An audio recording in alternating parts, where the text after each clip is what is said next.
السلام عليكم ورحمة الله وبركاته.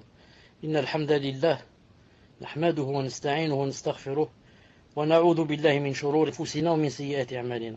من يهده الله فلا مضل له ومن يضلله فلا هادي له، وأشهد أن لا إله إلا الله وحده لا شريك له، وأشهد أن محمدا صلى الله عليه وسلم عبده ورسوله. يا أيها الذين آمنوا اتقوا الله حق تقاته ولا تموتن إلا وأنتم مسلمون. يا أيها الناس اتقوا ربكم الذي خلقكم من نفس واحدة وخلق منها زوجها وبث منهما رجالا كثيرا ونساء، واتقوا الله الذي تساءلون به والأرحام إن الله كان عليكم رقيبا. يا أيها الذين آمنوا اتقوا الله وقولوا قولا سديدا يصلح لكم أعمالكم ويغفر لكم ذنوبكم، ومن يطع الله ورسوله فقد فاز فوزا عظيما. ألا إن أصدق الكلام كلام الله، وخير الهدي هدي محمد صلى الله عليه وسلم، وشر الأمور محدثاتها، وكل محدثة بدعة، وكل بدعة ضلالة، وكل ضلالة في النار. حياكم الله عز وجل en cette soirée du mercredi 1er Safar 1435 de l'Hégire, correspondant au 4 décembre 2013, bi'idhnillahi ta'ala. Riyad, écrit numéro 1 si tu es là. Nous sommes, inshallah ta'ala, au 18e cours, bi'idhnillahi subhanahu wa ta'ala. Donc la fois passée, si vous vous souvenez, on parlait de Madhab al-Sunnah al-Jama'a par rapport aux noms et aux attributs bi'idhnillahi ta'ala. Aujourd'hui, inshallah ta'ala, on va commencer un nouveau cours. Avant cela, juste quelques précisions bi'idhnillahi ta'ala. Quand on a parlé la fois passée, on avait dit que les Ash'arites, c'était les disciples de Abu Hassan al-Ash'ari. Avant qu'ils ne reviennent vers la voie des gens de la Sunna, j'avais dit qu'il était passé par 3 étapes. La première, la deuxième, la troisième. Ensuite, quand j'ai critiqué les Ash'ari de nos jours, j'ai dit qu'ils ne le suivaient pas dans sa 3e étape, mais qu'ils le suivaient dans sa première étape. Je ne sais pas si j'ai dit comme ça, ou bien j'ai dit, mais qu'il le suivait dans sa 2e étape. Je ne sais pas ce que j'ai dit exactement. Mais je dis, si j'ai dit, mais ils le suivent dans la première étape, ça veut dire que je voulais dire la deuxième. Car la première, il était dans les Mu'tazila. Ensuite, il est passé à la deuxième, il a suivi ce qu'on appelle les Kullabites. Ensuite, il est passé à Al-Sunnah al-Jama'a. Donc, il fallait dire que les Ash'ari de nos jours suivent Abu Hassan al-Ash'ari dans sa 2e étape, pas dans la première. Sinon, on va dire que ce sont des Mu'tazila. Ça, c'est la première. La deuxième, quand j'avais dit qu'il était passé par 3 étapes, j'ai cité la première. J'avais dit les Mu'tazila, et j'avais cité la deuxième, j'avais dit les Maturidites. En fait, non, c'était une confusion. Mais il est passé par une secte qui s'appelle les Kullabites, qui suivent Ibn Kilab, comme ça il s'appelle. Les Kullabites, et non pas les Maturidites. Ensuite, il est passé à la 3e, Al-Sunnah al-Jama'a. Donc c'est pour ça que j'ai demandé à Riyad s'il était là, d'enlever, dans la 2e étape, d'enlever les Maturidites et de dire à la place les Kullabites. Bi'idhnillahi ta'ala. Le cours d'aujourd'hui, inshallah ta'ala, c'est, voilà le titre. Le polythéisme et la déviation survenue à l'humanité. Et la déviation survenue à l'humanité. Allah Azza wa Jal a créé les créatures afin qu'elles l'adorent et leur a accordé les moyens de subsistance qui les aident à cela. C'est pour ça qu'il a dit dans le Coran, Azza wa Jal, il a dit une seconde, وَمَا خَلَقْتُ الْجِنَّ وَالْإِنسَ إِلَّا لِيَعْبُدُونَ وَمَا خَلَقْتُ الْجِنَّ وَالْإِنسَ إِلَّا لِيَعْبُدُونَ. Je n'ai créé les djinns et les hommes que pour qu'ils m'adorent. Je n'ai créé les djinns et les hommes que pour qu'ils m'adorent. De là, on comprend quoi? On comprend une chose très importante. Imaginez celui qui a vécu 60 ans, 70 ans, 80 ans, ou peut-être plus, 40, 50, même si c'est moi, et n'a pas su pourquoi il a été créé. Et par conséquent, n'a pas connu son Seigneur. Et par conséquent, n'a pas adoré son Seigneur. Et par conséquent, a vécu une vie de Jahannam dans cette dunya, avant d'aller se jeter dans le grand Jahannam Yawm al-Qiyamah, a'udhu billah. Alors qu'en fait, on a été créé que pour adorer Allah subhanahu wa ta'ala. C'est tout, pas pour autre chose. Toutes les autres choses qu'on fait, ce sont pour s'aider à adorer. C'est tout. Sinon, la base, on a été créé pour adorer Allah subhanahu wa ta'ala. Donc, bienheureux ceux qui Allah ta'ala les a guidés, aidés et ont adoré Allah subhanahu wa ta'ala dans cette vie. Et très malheureux ceux qui n'ont pas adoré leur Seigneur, ont vécu sur sa terre, se servant de ses biens, respirant son air, mangeant de ce qu'il a créé, des plantes, des légumes, des fruits. Ensuite se servant aussi de tout le halal qu'il y a, ensuite n'ont pas adoré Allah subhanahu wa ta'ala. Mais pire que cela, ils ont été ingrats, Donc, alhamdulillah, le cheikh dit, il est évident que l'homme, par sa nature, penche à reconnaître la divinité absolue d'Allah Azza wa Jal. Une seconde, je ferme le téléphone, sinon il ne va pas nous laisser tranquille. Celui qui téléphone à ce moment, ça se voit qu'il ne sait pas que je fais cours. C'est dommage. Et pourtant, ce numéro, c'est le numéro de France.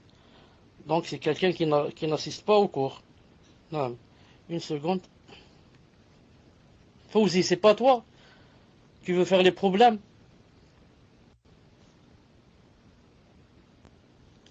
Alhamdulillah.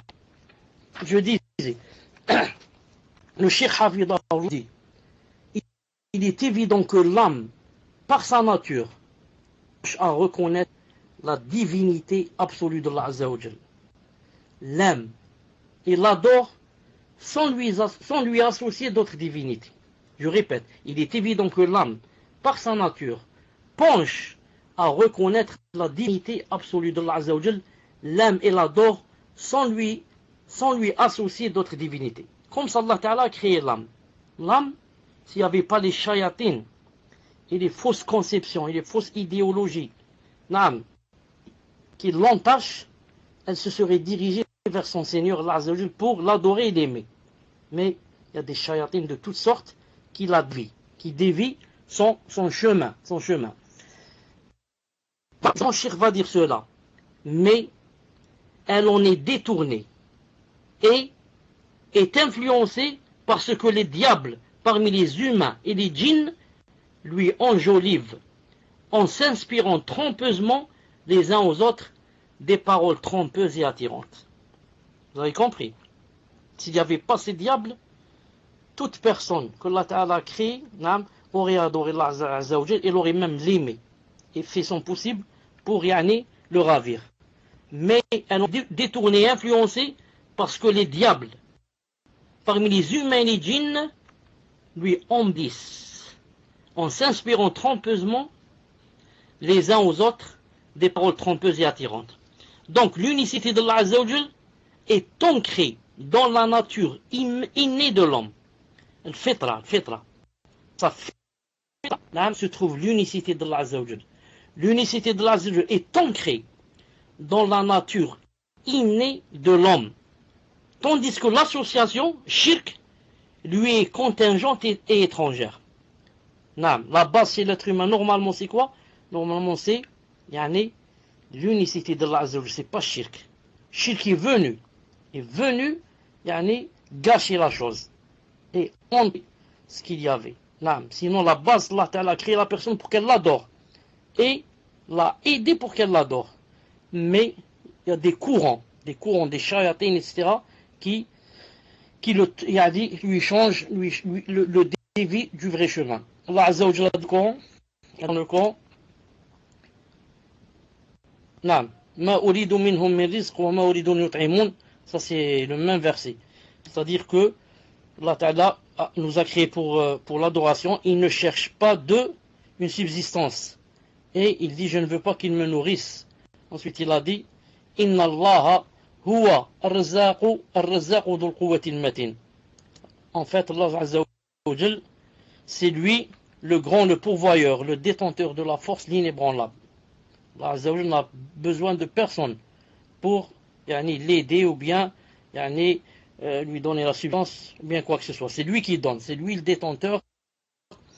Al-Muhim, je disais qu'Allah Ta'ala nous a créé l'âme qui penche. Allah Ta'ala, lorsqu'il a créé l'âme, il a créé penchante vers l'unicité et l'adoration d'Allah Azza wa Jal, mais les shayatines lui enjolivent le mauvais chemin et la détournent le vrai chemin. La preuve de cela, Allah Ta'ala dit dans le Coran: فأقم وجهك للدين حنيفا فطرة الله التي فطر الناس عليها لا تبديل لخلق الله ذلك الدين القيم ولكن أكثر الناس لا يعلمون. Sourate 30, verset 30. Dirige tout ton être vers la religion, exclusivement pour Allah. Voilà le témoin du témoin. Telle est la nature qu'Allah a originellement donnée aux hommes. Non, pas de changement à la création d'Allah. Ils seront toujours comme ça.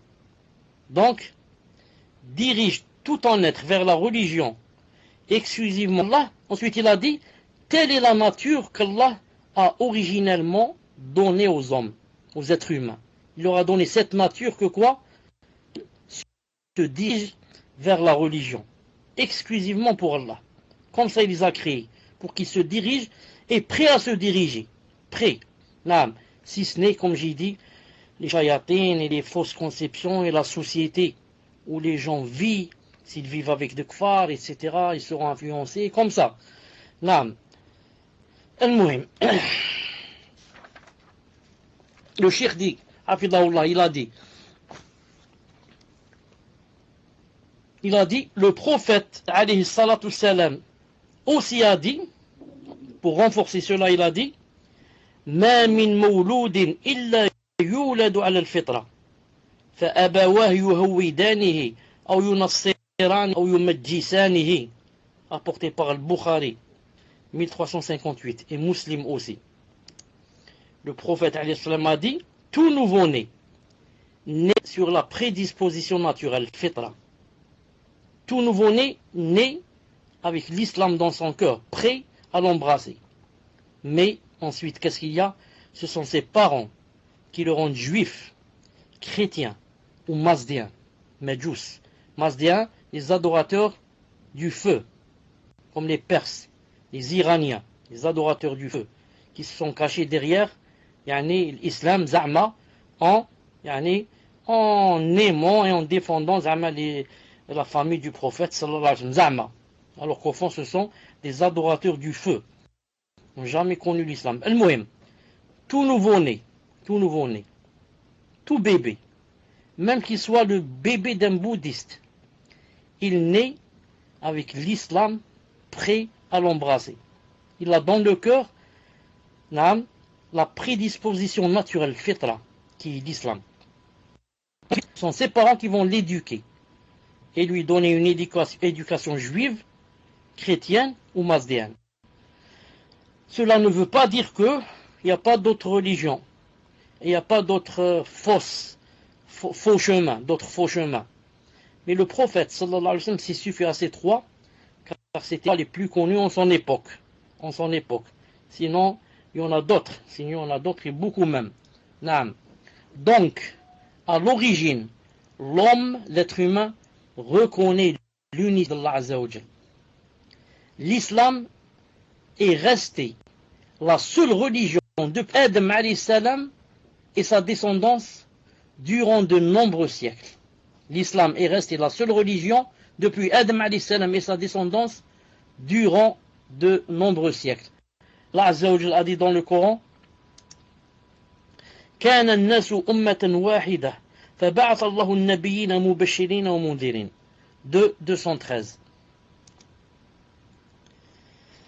Les gens formaient à l'origine une seule communauté croyante. Puis, après leur divergence, Allah Ta'ala envoya des prophètes comme annonciateurs et avertisseurs. Alors, les gens formaient une seule communauté de croyants, au temps de Adam alayhi salam, et avant l'arrivée du peuple de Nuh. 1000 années à peu près. C'était Allah, tous unis à adorer Allah subhanahu wa ta'ala. Ensuite, vinrent les divergences et les shayatines des humains et des djinns et les fausses idéologies, etc., alors là, ils se sont, ils ont divergé et bien sûr se sont dispersés. Alors Allah Ta'ala envoya des prophètes comme annonciateurs et avertisseurs. Donc la base, c'est qu'ils étaient tous une communauté croyante. Dans l'association et le shirk et la déviation par rapport à la croyance authentique, elles survinrent pour la première fois au sein du peuple de Noé, Nuh alayhi salam. Il fut par conséquent le premier messager envoyé à l'humanité après qu'elle connut l'association, le shirk. Allah Ta'ala dit dans le Coran, Inna awhayna ilayk kama awhayna ila Nuhin wa nabiyyin min ba'dih. 463. Nous t'avons fait une révélation comme nous fîmes Nuh et aux prophètes après lui. Comme nous fîmes aux prophètes après lui. Abdullah ibn Abbas radiyallahu ta'ala anhu a dit,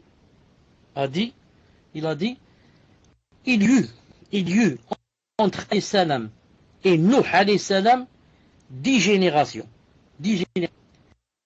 Et toutes soumises à Allah Azza wa Jal. Donc depuis que Allah Ta'ala a créé Adam jusqu'à la venue de Nuh, 10 générations. Dans un hadith, 1000 ans. 1000 ans. Naam.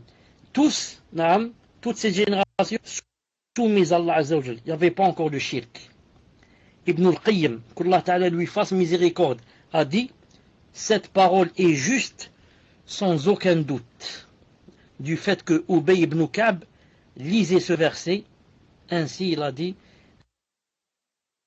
ainsi il diverge sur Allah Azza. Et cette lecture est appuyée par le verset de la sourate Yunus.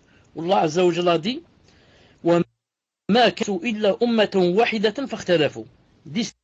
19. C'est-à-dire, les gens ne formaient à l'origine une seule communauté, puis ils divergèrent. 1000 ans soumis à une seule communauté, puis ils divergèrent.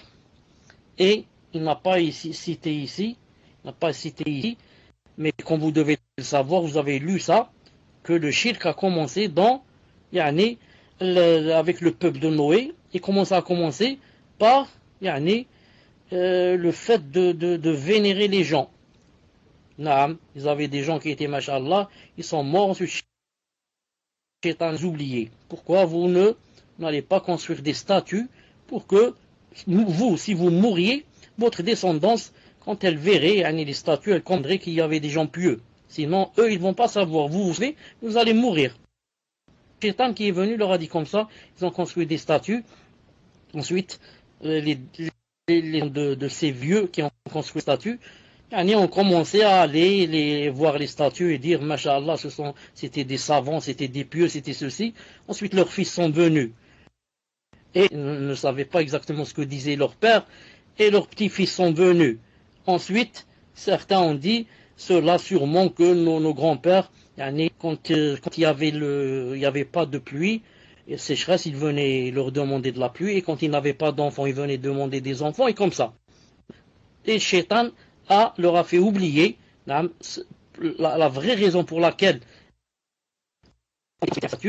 et il leur a substitué les choses et leur a dit non, ils ont été construits pour venir les prendre comme wasa'et, c'est-à-dire comme disons des, comment qu'on dit, je trouve pas le mot, c'est-à-dire que des intermédiaires, voilà.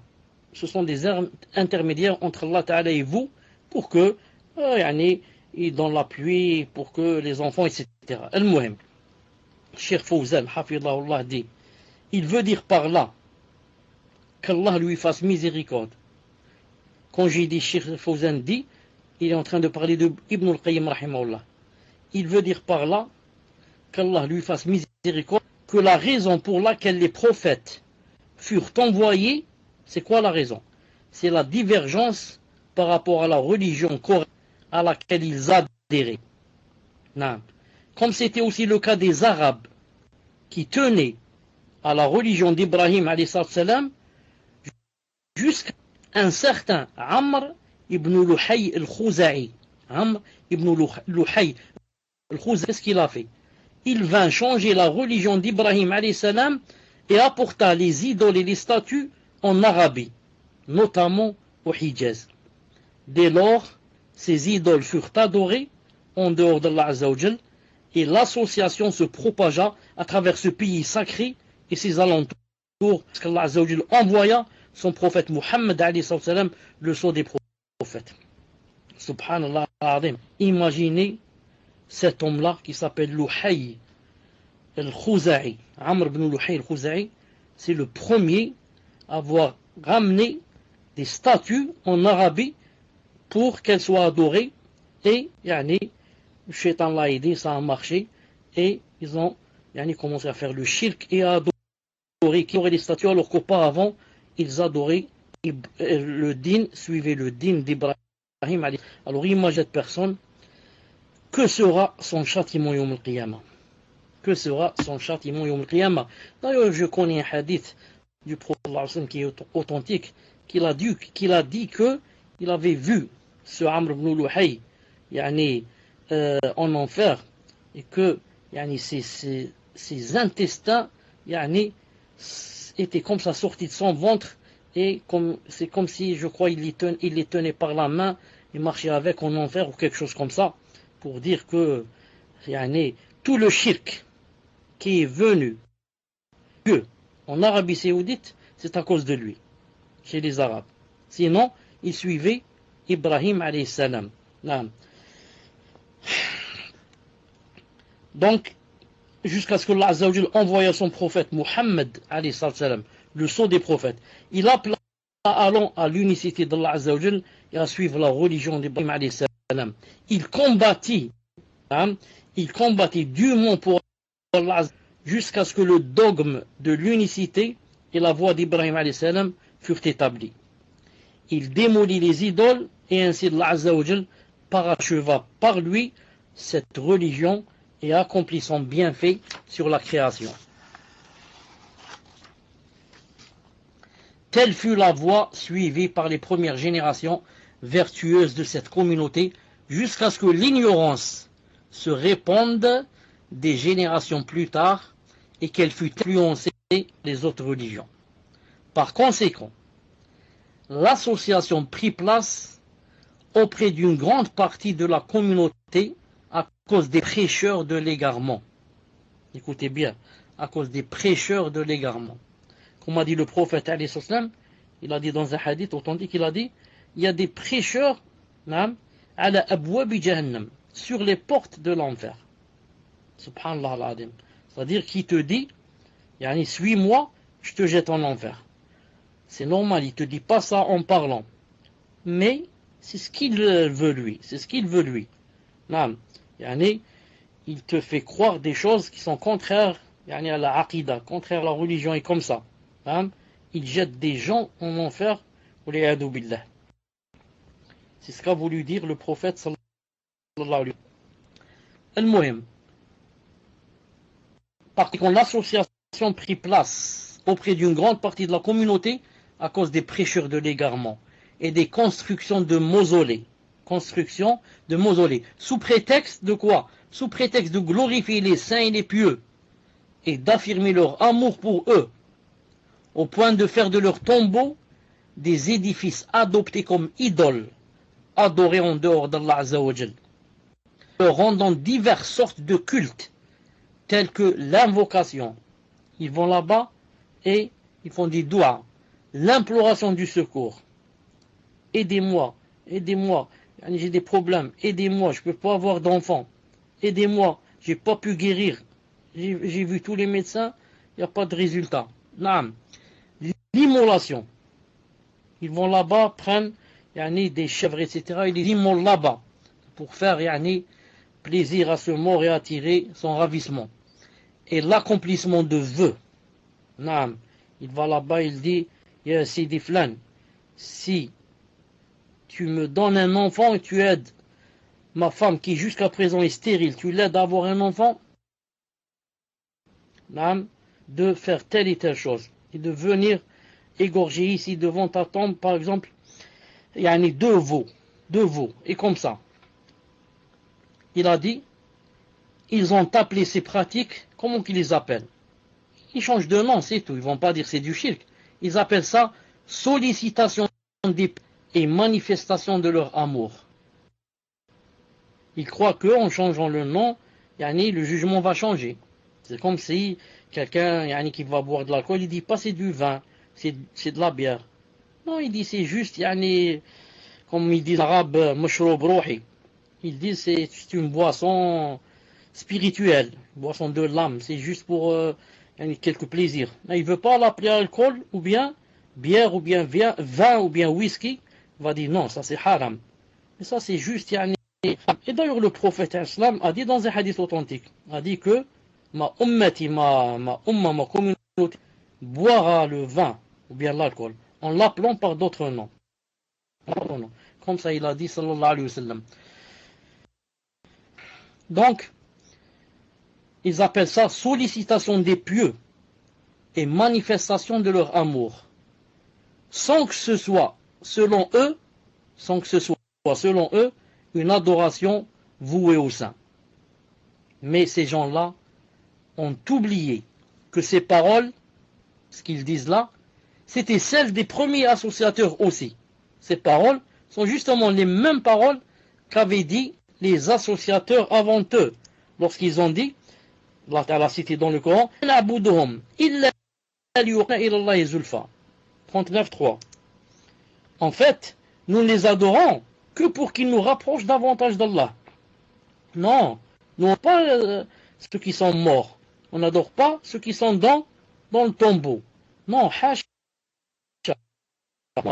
Mais, juste, on fait ça pour qu'ils nous rapprochent d'Allah. Car ce sont des élus, ce sont des pieux. Passer la nuit à prier, les jours à jeûner. Ils ne mentaient pas. C'est des gens, des ascètes. C'est pour cela que nous, on vient ici leur demander qu'ils demandent à Allah Ta'ala de nous donner des choses. Nous, on ne demande pas à eux, alhamdoulilah. Comme ça, ils vont te dire. Malgré ce genre d'association, dans lequel l'humanité est tombée en tout temps, la plupart des gens croient en l'unicité de la Seigneurie. Mais, ils lui associent d'autres divinités dans l'adoration. Comme on a vu la fois passée, si vous vous rappelez, l'unicité de la Seigneurie, l'unité des noms des attributs. On avait dit que l'unicité de la Seigneurie ne suffit pas. Mais il faut avec elle l'unicité de quoi? De la divinité des noms des attributs. Le cheikh dit, malgré ce genre d'association, dans lequel l'humanité est tombée en tout temps, malgré cela, la plupart des gens croient en l'unicité de la Seigneurie. Pourtant, ça ne suffit pas. Mais, voilà le problème, ils associent à d'autres divinités dans l'adoration. C'est-à-dire, ils font le tawhid de la Seigneurie, mais ne font pas le tawhid de la divinité. Et Allah Ta'ala les a cités dans le Coran en disant وَمَا يُؤْمِنُ أَكْثَرُ اللَّهِ إِلَّا وَيْكُونَ 12:6. Regardez ce verset, masha'Allah. Et la plupart d'entre eux ne croient en Allah, en lui donnant d'association. Et beaucoup, la plupart d'entre eux, croient en Allah, mais en lui donnant des associations. La croyance en Allah ici, c'est quoi? C'est le tawhid de la Seigneurie. Il croit qu'Allah, c'est lui le Seigneur. C'est lui qui donne le risque, c'est lui qui donne des enfants, il fait tomber la pluie. Mais il lui donne des associations dans la divinité. Non, ils n'ont pas le tawhid de la divinité. Par contre, le dit Cheikh Hafidahullah, il n'y a que très peu de gens qui nient l'existence du Créateur. Non, c'est-à-dire la plupart, même les kuffars, font le tawhid de la Seigneurie. Ils disent Allah existe, non, mais c'est lui qui donne telle et telle chose. Mais très peu de gens nient le Créateur, comme Pharaon, et de nos jours, les athées et les communistes. En réalité, ce n'est qu'une attitude adoptée par arrogance et orgueil. Car en réalité, ils sont obligés, en fort intérieur, de reconnaître l'existence d'Allah Azza wa Jal. Tous les communistes, tous les athées, et avant eux, Pharaon, Naam, qui disent qu'il n'y a pas de Dieu, il a dit à Moussa, montre-moi où est ton Dieu, Naam, je vais monter chez lui, etc. Naam. Tout cela ne disent cela que par arrogance et orgueil. Sinon, dans leur fort intérieur, ils sont obligés de reconnaître son existence. Même s'ils ne reconnaissent pas cela dans l'aisance, ils sont obligés de reconnaître quand ils sont dans les difficultés, les grandes difficultés. Que Pharaon, lorsqu'il était sur le point d'être noyé, qu'est-ce qu'il a dit? آمنت أنه لا إله إلا الذي آمنت به بنو إسرائيل وأنا من مسلمين. آمنت, j'ai cru en ce qu'ont cru les enfants d'Israël, et je fais partie des musulmans. Comme ça dit Pharaon. Pourquoi? Il est dans la difficulté. Tant qu'il n'est pas dans la difficulté, il n'est. C'est qui? C'est qui le Seigneur des mondes? C'est qui votre Dieu? Il n'y a pas. Mais dès qu'ils sont dans la difficulté, même les athées et les communistes, tous, quand ils sont dans la difficulté, la grande difficulté, par exemple dans un bateau, et le bateau a pris feu, et il va couler, tous là vont revenir vers le Seigneur Azza wa Jalla, vers Allah subhanahu wa ta'ala. Al-Muhim, Allah ta'ala dit dans le Coran, il a dit, وجحدوا بها واستيقنتها أنفسهم ظلما وعلوا فانظر عاقبة المفسدين 27-14. Ils les nièrent injustement, et orgueilleusement. Eux-mêmes, ils y croyaient avec certitude. Regarde donc ce qu'il est advenu des corrupteurs. Qui a dit cette chose? Qui a dit cela? Allah Ta'ala, qui a créé Pharaon, les athées et les communistes, dit d'eux qu'ils nient injustement et par orgueil, c'est tout. Et dit que, tandis qu'en eux-mêmes, ils croient avec certitude.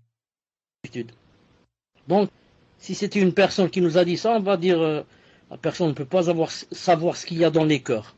Non. Mais celui-là, c'est celui qui les a créés et qui dit, qui sait ce qui se passe dans les cœurs et ce qu'il y a comme dans les cœurs, dans les esprits. Il sait. Il a dit, ils ont nié seulement par orgueil. Tandis qu'en eux-mêmes, ils y croient avec certitude. Ne pas montrer, moi je suis orgueilleux. Moi je vais adorer Allah maintenant, je vais perdre mon temps. Je vais prier, faire le wudu et je vais poser ma tête sur le sol et je ne sais quoi, qu'en font les imbéciles, les je ne sais quoi. Commence à dire comme ça. Mais dans son cœur, lui et son cœur, il sait que ce qu'il dit c'est faux et qu'il est obligé d'aller rencontrer ce stick, il est obligé. Non, il sait que tu es sur la vérité, mais il ne peut pas par orgueil, surtout s'il a dit ça devant tout le monde. C'est difficile maintenant de revenir et de dire en fait je me suis trompé. Non, c'est pas comme j'ai dit, c'est vous qui avez raison, ça c'est pas possible. Al-Muhim, Cheikh dit Hafidahullah, en effet, leur raison reconnaît que toute création implique l'existence d'un créateur et que toute chose existante nécessite une cause. D'autant plus que l'organisation minutieuse et cohérente de l'univers exige un organisateur sage, tout-puissant et omniscient. On l'a dit plusieurs fois. C'est pas possible que tout cet univers, ce bel univers, soit venu de lui, avec toutes les couleurs, toutes les belles formes, toutes les beautés qu'il y a de certaines créatures. Non, c'est possible. C'est pas possible que ça soit venu tout ça. Sa disposition, comment qu'il marche comme un réveil, comme une montre. Tout marche dans l'ordre. Il a dit qu'il nie son existence ne peut être qu'un inconscient ou un arrogant qui a annulé sa faculté à raisonner et mené son âme à la sottise. Et ce genre d'individu n'est pas digne de considération. Naam. Comme ça dit Cheikh. Je répète la dernière phrase. Celui qui nie son existence ne peut être qu'un inconscient. C'est tout ce qu'il peut être. Un inconscient ou un arrogant qui a annulé sa faculté à raisonner et a mené son âme à la sottise. Et ce genre d'individu n'est pas digne de considération. Voilà, Inch'Allah Ta'ala, pour le cours d'aujourd'hui. Le prochain cours, Inch'Allah Ta'ala, l'association shirk, sa définition et ses catégories. Je vous donne, Inch'Allah Ta'ala, 5 ou 10 minutes pour préparer les cours. Les questions, afwan. Subhanakallahumma bihamdik. Ashhadu ilaha illa ant. Astaghfiruka wa atubu ilayk. Fika barak. Naam, cher. Donc, concernant les questions sur le cours, j'ai également ouvert mon PV aux frères et sœurs sur le deuxième salon pour les récupérer plus rapidement, Inch'Allah. Donc là, j'ai quelques questions chères. Donc, Inch'Allah, si vous voulez, je peux commencer à vous les lire. Donc, Barakallahu fait comme à toutes les personnes à qui j'ai ouvert mon PV, Inch'Allah, uniquement les questions sur la Aqidah. Donc, première question, chère, question d'un frère. Cher qu'Allah vous récompense, ainsi que les admins. Pouvez-vous me réexpliquer la différence entre les Ash'ari et les Maturidites? Barakallahu fikum. Tfadal, cher. Bismillah ar-Rahman ar-Rahim wa salam ala al-mursalin. A été posé à Shah. Tout dernier, il a répondu, je ne vois pas une grande différence entre les deux. Il a dit. Sauf que les Ash'arites, en parlant du Coran, ils disent, yani, ce n'est pas le Coran, yani, kalamullah, la parole d'Allah subhanahu wa ta'ala, c'est pas ce qu'il y a dans le Coran, mais c'est ibara. C'est ibara an kalamillah. C'est, bon, ibara, c'est difficile à dire en français. Ibara, c'est-à-dire, c'est, disons presque, yani, son sens. Mais c'est pas, yani, avec, comme ça disent l'Ash'aira. Il a dit, les Maturidites disent que, aussi, ce n'est pas, yani, les lettres comme ça qu'Allah Ta'ala fait descendre, mais c'est hikaya. Hikaya. Donc la différence, hikaya, c'est tu es en train de raconter. Tu racontes ce qu'a dit Allah subhanahu wa ta'ala. Mais ce n'est pas ce qu'il a dit mot. Souvent, récit, voilà, récit. Al-Sunnah al-Jama'a disent non. Ce qu'il y a dans le Coran, les lettres et le sens viennent d'Allah azza wa jal. Eux, les deux, ils disent non. C'est pas les lettres. Les premiers, les Ash'ari, c'est ibara an kalamillah, et les autres disent c'est hikaya an kalamillah. Donc la différence dans ibara et hikaya, c'est tout. Wallahu ta'ala alam. Tfaddal. En disant ce n'est pas c'est tout, mais disons c'est le plus grand qui fait la différence entre les deux. Tfaddal. Question suivante. Question d'une sœur. À partir de quel âge doit-on apprendre la Aqidah à nos enfants et quoi leur apprendre en fonction de leur âge? Barakallahu fikum. Tfadal, cher. Vous savez, les enfants passent par une étape, non, où ils commencent à poser beaucoup de questions sur Allah subhanahu wa ta'ala et sur, si on leur a parlé déjà que, yani, de l'existence d'Allah et du paradis de l'enfer, ils commencent à poser beaucoup de questions. Surtout sur Allah ta'ala, pourquoi on ne le voit pas, et qu'est-ce qu'il est en train de faire maintenant, et comme ça, des choses, faut pas s'en étonner, bien sûr, faut pas s'en étonner. L'enfant, c'est d'après sa maturité. D'après sa maturité, on lui inculque un niveau plus fort, plus haut. Sinon, on commence par les choses les plus simples. De dire que d'où on vient nous, qu'il y a un créateur qui nous a créés. Ce créateur, je lui répète toujours la même phrase. Tu le mets, comment, où il est, etc. Si tu veux le voir, tu ne le verras jamais maintenant, jusqu'à ce qu'on meure. Jusqu'à ce qu'on meure. Et quand tu vas grandir, Inch'Allah, tu vas lire le Coran, tu vas le connaître davantage. Car dans le Coran, il a cité, c'est décrit dans le Coran et dans la sunna du prophète, sallallahu alayhi wa sallam.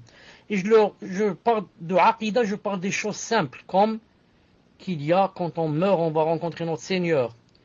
Ceux qui ont prié, ceux-ci, ceux-là, n'ont pas menti, prié à l'heure, faisaient la zakat, au paradis. Des kuffars qui ont nié l'existence d'Allah ou qui ne l'ont pas adoré vont aller en enfer. Et il y a des musulmans qui rentrent en enfer et qui sortent. Naam. Car ils étaient musulmans. Le musulman, alhamdoulilah, sa fin sera quoi? Sera tout. Et comme ça, maintenant, si je vois que il a pris de l'âge et son niveau est plus élevé, je commence à lui dire que Allah Ta'ala, même jeune, je peux lui apprendre que Allah Ta'ala est au-dessus du trône. Allah Ta'ala est au-dessus du trône, car il veut demander où est-il. On ne peut pas le voir, mais il est au-dessus des cieux. Au-dessus des cieux, naam. Il est le plus haut, comme il a dit dans le Coran.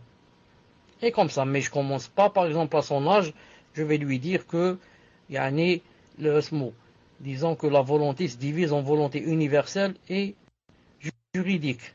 Ou alors je lui dis que c'est fait, il y a les séfètes de l'essence et les séfètes des actes, les attributs de l'acte, les attributs de l'essence. Non, je lui parle de Aqidah, qu'il faut adorer Allah Ta'ala, que Allah Ta'ala, voilà ce qu'il y a dans le paradis, par exemple. Il y a des palais, il y a des houris, il y a ceci, il y a cela. Et comme ça, surtout, نركز على l'enfer et le paradis, qu'il faut adorer Allah Azza wa Jal. Que rien ne lui ressemble, bien sûr. Tfadlal. Ça me rappelle que Cheikh Ibn Uthaymin, rahimahullah, aussi on lui a posé cette question, il a dit aussi, on doit lui apprendre que c'est lui qui a créé le soleil, c'est lui qui a créé la lune. Non, pourquoi le soleil ne tombe pas? Regarde le soleil. Toi, tu as vu un ballon qui ne tombe pas? Jette-moi un ballon, on va voir s'il peut rester suspendu. Regarde le soleil, il pèse des tonnes et des tonnes. Montre-moi si tu vois, peut-être moi je ne vois pas bien, je suis âgé. Montre-moi toi si tu vois des piliers qui le retiennent par en bas, ou des cordes et des chaînes qui le retiennent par en haut. Montre-moi, peut-être moi je ne vois pas bien. Non, comment se fait-il une chose qui pèse des tonnes et des millions de tonnes, des milliards de tonnes, puisse rester comme ça suspendu entre air et terre? C'est Allah Ta'ala, avec sa puissance qui la retient, car c'est lui le plus fort. Non, et comme ça. Tfadlal.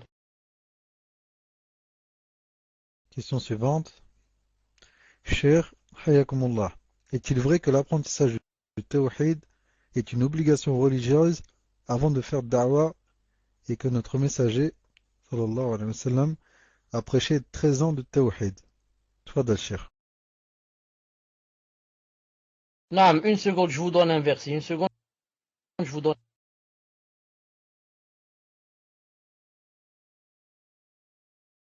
Regardez ce verset. فَاعْلَمْ أَنَّهُ لَا إِلَهَ إِلَّا اللَّهُ واستغفر لذنبك وللمؤمنين والمؤمنات والله يعلم متقلبكم مثواكم. Écrivez numéro 1 si vous voyez le verset.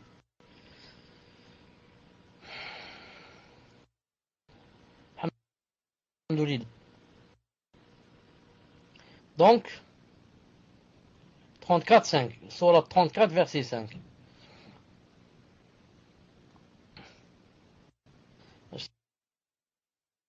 C'est pas. Ah là. Ce verset, c'est pas celui-là.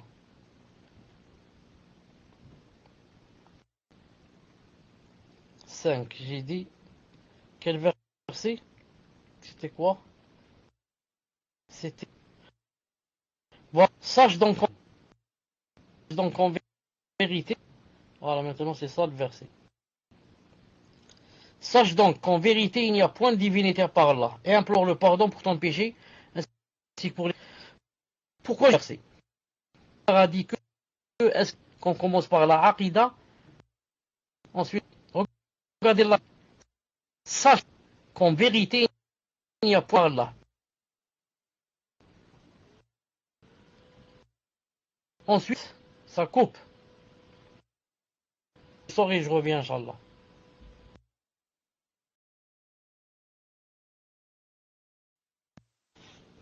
Je disais Muslim, 22 heures, arrête-moi. 22 heures, bi'idhnillah ta'ala, arrête-moi. Sache donc qu'en vérité, il y a point de divinité à part Allah. Ça, c'est la aqida. Allah ta'ala commence par la aqida. Sache donc ta aqida. Apprends ta aqida. Ensuite, qu'est-ce que tu fais? Et implore. Ensuite, passe aux actes. Passe à implorer le pardon, à faire la da'wa et tout ce que tu veux. Alaykoum salam. Donc, on commence à apprendre la aqida, car si on ne connaît pas la aqida, on ne peut pas faire da'wa. Quand on fait les tablir, ils ne connaissent pas la aqida, ils font da'wa. Ils mènent les gens à l'égarement. Mais, est-ce que ça veut dire que, tant que je ne connais pas bien la aqida, je ne montre pas quelque chose? Quand il fait le haram, je lui dis pas attention, ça c'est haram, ou là ça c'est bien, il faut le faire. Non, c'est pas ce que Allah Ta'ala a voulu dire. Allah Ta'ala a voulu dire que, on se base d'abord sur la aqida, c'est la chose la plus importante, mais parallèlement, les choses que j'ai apprises dans le din, je les propage, si je suis sûr qu'elles sont vraies, que je ne dis pas faux. Si j'ai appris que le djilbab était obligatoire, même si je ne connais pas la aqida, je dis attention, le djilbab, il ne faut pas écouter celles qui disent que ce n'est pas obligatoire. C'est obligatoire de se voiler. Naam. Je dis à quelqu'un qui a de l'argent, je lui dis attention, il faut faire la zakat. Même si moi, je ne connais pas encore bien la aqida. Mais, à chaque fois que j'ai le temps, naam, je dois me baser sur la aqida et bien l'apprendre pour me sauver moi-même du feu et sauver les gens par la suite bi'idhnillahi ta'ala. Tfaddal. Question suivante. Hayakumullah, cher. Vous avez dit dans le cours que c'est les shayatins qui poussent les gens hors de la religion d'Allah. Quelle est la place du nafs dans cela? Car comme le dit Ibn al-Qayyim, rahimahullah, on doit faire le djihad nafs et le djihad shaytan. Et lorsqu'on a des faiblesses dans la religion, comment savoir si cela vient de shaytan ou du nafs? Barakallahu fikum. Tfadal cheikh. Fikum barakallah. Ibn al-Qayyim rahimahullah dans Zad al-Ma'ad a dit qu'on doit faire le djihad à 4 choses. Cette personne a dit nafs shaytan. Ibn al-Qayyim a dit nafs shaytan. Les hypocrites et les kuffars. 4. Reste maintenant, comment savoir que ça vient du nafs ou bien ça vient du shaitan? Il n'y a rien comme ça de clair. Non. Pourquoi? Car c'est pas très important de savoir est-ce que ça vient du nafs ou savoir si ça vient du shaitan. L'essentiel c'est quoi? C'est d'essayer de refouler et de repousser ça. Que ça vienne de moi ou que ça vienne du shaitan. J'ai essayé de repousser cela et de ne pas obéir aux passions et aux tentations. Et de rester toujours dans le contexte de j'adore Allah Azza wa Jal et j'essaie de le ravir. C'est pour cela qu'il n'y a rien qui puisse montrer comme ça est-ce que ça vient du shaitan ou est-ce que ça vient du nafs. Ensuite les deux, le nafs et le shaitan, se mettent souvent d'accord pour qu'ils s'unissent au point où on ne sait pas si ça vient de ce côté ou de l'autre. Mais l'essentiel dans tout ça, c'est de ne pas les écouter. Ni j'entends mon nafs qui me fait des waswas, ni le shaitan qui me fait des chuchotements. C'est pour cela que je dois demander à Allah Ta'ala de l'aide et lui demander de me préserver du shaitan, même si c'est pas lui. Même si c'est mon nafs, je dis, et Allah aidez-moi. Et comme ça, je l'implore pour qu'il m'aide bi'idhnillahi ta'ala. Tfadlal.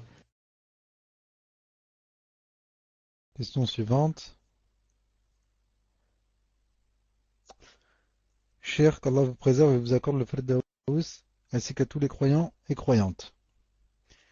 Est-ce qu'un imam qui est convaincu que le fait de prier dans une mosquée abritant des tombes est interdit, mais qui s'obstine à le faire dans le but d'acquérir l'amour des gens de son pays, et pour qu'ils ne le rejettent pas, cela fait-il partie de la sagesse?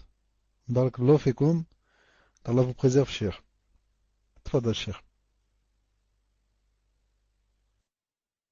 ليش تعود la question pour être, Inch'Allah Ta'ala, sûr de ce que j'ai entendu, tfadal.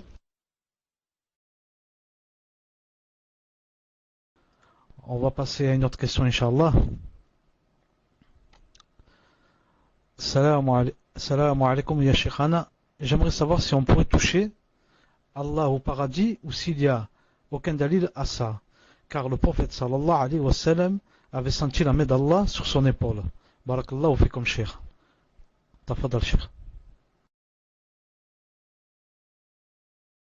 Naam, alaykoum salam, je ne connais aucun dalil en cela. Le prophète sallallahu alayhi wa sallam, son hadith comme quoi il a senti la main d'Allah sur son épaule, jusqu'à avoir senti la froideur de ses phalanges, de ses doigts, ensuite de ses phalanges. Le hadith est authentique. Mais le contraire, que la personne, ce soit lui, la personne qui touche Allah Ta'ala, je ne connais aucun dalil en cela. C'est pour cela je ne peux dire ni oui ni non. Je dis Allah Ta'ala a'lam. Et on saura ça si jamais Allah Ta'ala nous fait rentrer au paradis. Tfadlal. Alors je ne sais pas si le frère Muslim est revenu. Si Muslim si t'es là, écrit numéro 1, Inch'Allah.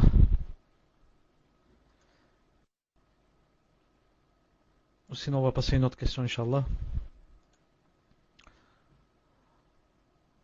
Cheikh, qu'Allah vous préserve et vous accorde le Fidaus, ainsi qu'à tous les croyants et croyantes. Est-ce qu'un imam qui est convaincu que le fait de prier dans une mosquée abritant des tombes est interdit, mais qui s'obstine à le faire dans le but d'acquérir l'amour des gens de son pays, pour qu'ils ne le regrettent pas, cela fait-il partie de la sagesse? Barakallahu fikum cheikh, qu'Allah vous préserve. Écris-moi seulement si tu as dit l'amour des gens, pour s'attirer l'amour des gens. Car j'ai entendu seulement s'attirer l'amour. Est-ce que tu as dit des gens? Écris numéro 1 si c'est ça.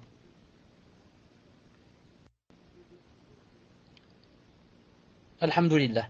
Je dis, Allah subhanahu wa ta'ala, c'est contraire à la sagesse. Car toute personne qui atteste dans son cœur que la salat n'est pas valide dans tel endroit, ou dans telle situation, ou dans telle mosquée, ensuite va prier pour attirer je ne sais quoi, les gens ou l'amour des gens ou je ne sais quoi, sa salat est nulle à lui. Quant aux autres, elle est valable, car ils ne savent pas. Mais cet imam, en priant, en ayant dans le cœur que la salat ici est nulle, donc sa salat est nulle, bi'idnillahi ta'ala. Naam. Et le contraire est vrai. S'il prie en ayant dans le cœur que la salat est valide, alors qu'en fait elle est nulle, sa salat est valide. C'est comme un imam qui a mangé quoi? Il a été invité, on lui a donné à manger la viande de... Comment ça s'appelle, Jumel? J'ai oublié comment ça s'appelle, Jumel, là. On lui a donné, j'espère que c'est pas le début d'Alzheimer, puisse Allah Ta'ala nous préserver, du chameau. On lui a donné de la viande du chameau. Naam. Et pour lui, ça n'annule pas les ablutions. Donc, il a prié avec les mêmes ablutions qu'il avait avant de manger le chameau. Alors que ça annule les ablutions. Donc, sa salat est quoi? Est valide. Car dans son cœur, il a testé que la viande du chameau n'annule pas les ablutions. Donc voilà, Inch'Allah, la réponse. Il a fait une grande faute en priant dans un endroit, en attestant dans le cœur que la salat là-bas est nulle. Tfadlal.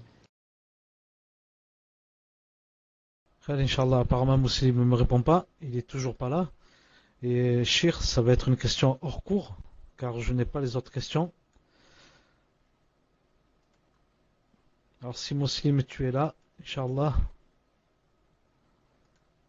réponds-moi, ou bien, Cheikh, je vous pose une autre question, mais hors cours. Je ne sais pas, Fawzi, peut-être que tu ne vois pas avec nous sur l'affiche. Naam. Je t'avais dit, tafadlal, pour qu'on ne perde pas de temps. Tafadlal, lis la question hors cours. Je l'accepte, tafadlal. Inch'Allah, en fait, j'ai un souci aussi avec Paltak, et ça bug beaucoup. Et donc, je vais essayer de vous la lire, Inch'Allah.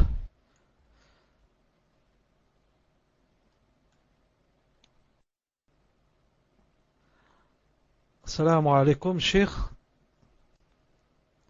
Subhanallah. Assalamu alaikum, Cheikh. Lors de l'échographie du deuxième trimestre, les médecins ont décelé la maladie du spina bifida, qui est de la moelle épinière, entraînant une paralysie des membres inférieurs, des anomalies au niveau des vertèbres et une incontinence et des troubles psychomoteurs. Le pronostic a été confirmé par plusieurs médecins spécialistes.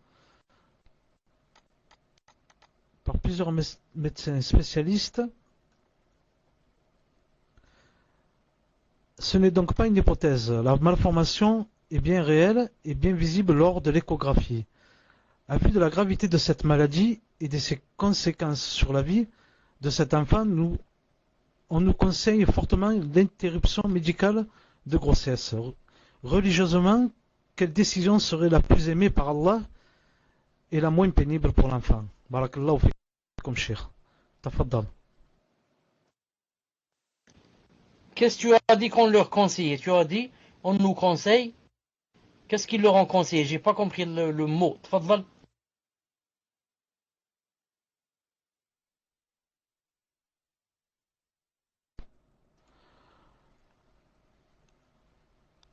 En fait, il leur conseille l'interruption médicale de grossesse. C'est-à-dire, Allahu Alam, je pense, je pense que, alors attendez, fortement l'interruption médicale de grossesse. Je pense qu'ils veulent l'enlever directement. Ils veulent l'avorter, Allahu Alam. Ça, c'est une question, bi'idhnillah ta'ala, qui est vraiment difficile et qui dépasse mon niveau. Mais je peux dire une ou deux choses. La première, tous les savants auxquels j'ai lu sur ce problème ont dit qu'elle n'avorte pas. Car quoi? Car, on ne sait pas d'ici demain ce qui va arriver. Et quelqu'un m'a cité le cas un cas comme quoi il allait naître déformé ou je ne sais pas, ayant des choses graves, et il est né, masha'Allah, comme tous les enfants. Et certaines ou certains ont vu dans l'échographie que c'était un garçon et lui ont acheté tous les habits du garçon. Et quand elle a accouché, c'était une fille. Et vice-versa. On vu une fille et lui ont acheté tous les vêtements de la fille. Ensuite, il est né un garçon. Et comme ça. Moi, je place ma confiance en Allah subhanahu wa ta'ala. C'est lui qui a décidé de le créer comme ça, déformé ou mal formé ou bien. Je le laisse sortir naturellement. Pourquoi? Parce que, imaginez autrefois, il n'y avait pas d'échographie. Comme on faisait les femmes, comme on faisait nos grands-mères à l'époque, etc. Mais elles ne savaient pas. Elles ne savaient pas qu'ils étaient déformés ou je ne sais pas quoi. Donc, elles le laissaient venir tout naturellement. C'est ce que je conseille. Wallahu ta'ala alam, mais si la personne veut quelque chose de plus fort et solide, qu'elle demande si elle peut à un savant, même si je lui ai dit que c'est comme ça que répondent les savants en général, contrairement à lorsque c'est le moment de l'accouchement et qu'elle a des difficultés, là certains savants ont des fatwas spéciales, comme quoi la césarienne ou je ne sais pas quoi, autre chose. Wallahu ta'ala alam. Tfaddal.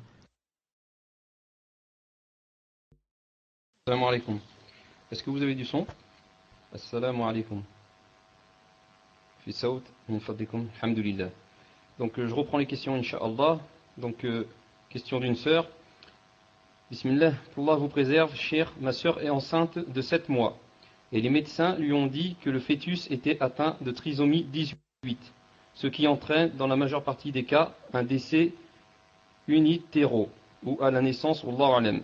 Les médecins lui ont donné 2 choix. Si le bébé vient au monde, bi'idhnillah, ma sœur doit choisir entre l'acharnement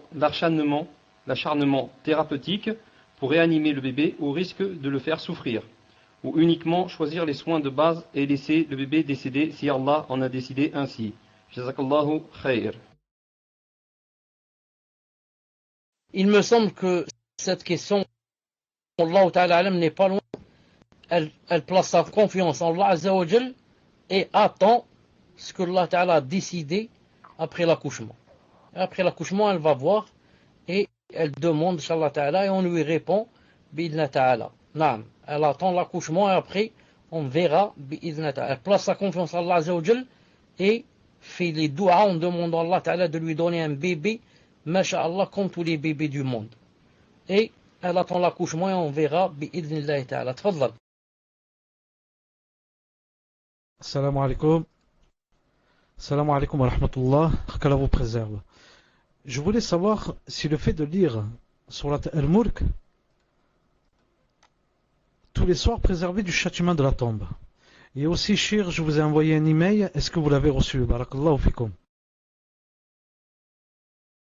C'est vrai, le hadith est authentique que un homme a été préservé du châtiment de la tombe à cause de Surat Al-Mulk. C'est pour ça que le prophète sallallahu alayhi wa sallam la lisait chaque nuit. Elle est Surat Sijda. Même si nous, par fatigue, par fainéantisme, par paresse, on ne la lit pas chaque nuit. Mais je sais qu'il y a des frères et des sœurs qui la lisent chaque nuit. Masha'Allah. Naam. Quant à ce que vous m'avez envoyé, la personne qui dit comment envoyer, je ne sais pas. Allah alam. Je suis surpassé. Je suis dépassé par les lettres que j'ai dans le courrier. C'est pour cela que je n'ai pas répondu. Naam. Tfadlal. Salam alaikum. Donc la prochaine question d'un frère. Assalamu alaikum wa rahmatullahi wa barakatuh. Qu'Allah Ta'ala vous comble de ses bienfaits ici-bas et dans l'au-delà. Ya Cheikh, mon épouse voudrait des conseils car jeudi soir, après Salat al-Isha, elle a ressenti une chose pour la première fois dans son cœur qui l'a poussée à me détester ainsi que ma famille. Sa tête l'a brûlée, son corps était brûlant, elle a ressenti un vent sur sa nuque. 4 jours avant cette chose, alors que j'étais au travail, les fenêtres étaient fermées pour qu'il y ait un vent aussi fort, m'a-t-elle dit. Après cette attaque de jeudi soir, elle a ressenti également comme si c'était un combat et elle ne voulait pas que cette chose l'envahisse. Elle était prise par une grande tristesse. Ensuite, elle voulait crier et se frapper. J'ai récité quelques versets. Arrivé à un passage que ça parlait des shayatines, elle a résisté bi'idhnillah et elle s'est mise à pleurer. Ensuite, nous avons accompli plusieurs rak'a ensemble et à la fin, elle a senti comme de l'eau qui coulait à l'intérieur de son corps, de haut en bas, et depuis ça allait mieux. Et le lendemain, dans la matinée, elle ressentait encore des choses dans le cœur, mais moins que jeudi. Et alhamdoulilah, jusqu'à présent, elle est prise par une très importante douleur aux dents, sachant qu'elle fait ses invocations du matin et du soir. Et songe, en rêve, elle voit des personnes qu'elle ne connaît pas, et elle n'aime pas ses songes, ses rêves. Elle aimerait avoir des conseils, si ça peut être le mauvais œil ou un djinn, ou autre, Inch'Allah Ta'ala. Qu'Allah vous préserve, Yashir, ainsi qu'à tous ceux qui sont présents. Naam, juste un passage au milieu. Avant de dire qu'ils ont fait quelques rak'at ensemble. Qu'est-ce que tu as dit exactement? Tu as dit que l'attaque des shayatines ou quelque chose comme ça. Après le passage le vent, etc. Ensuite, avant, voilà, juste après la fenêtre. Lis un peu après la fenêtre, avant d'arriver à ce qu'ils ont prié ensemble. Tfadlal. Donc, Inch'Allah, je vais vous relire le passage, cher. Je retrouve, donc voilà. Alors que j'étais au travail, les fenêtres étaient fermées, fort, m'a-t-elle dit. Hein. Donc, ça c'était par rapport au vent qu'elle a senti sur la nuque. Donc, elle comprenait, elle s'est dit, c'est pas possible que ça vienne de la fenêtre. Après cette attaque de jeudi soir, elle a ressenti également comme si c'était un combat et elle ne voulait pas que cette chose l'envahisse. Elle était prise par une grande tristesse. Ensuite, elle voulait crier et se frapper. J'ai récité quelques versets. Arrivé à un passage que ça parlait des... Elle a résisté bi'idhnillah et s'est mise à pleurer. Voilà, cher. Je vous laisse le mic. Je vais, Inch'Allah Ta'ala, répondre dans quelques instants.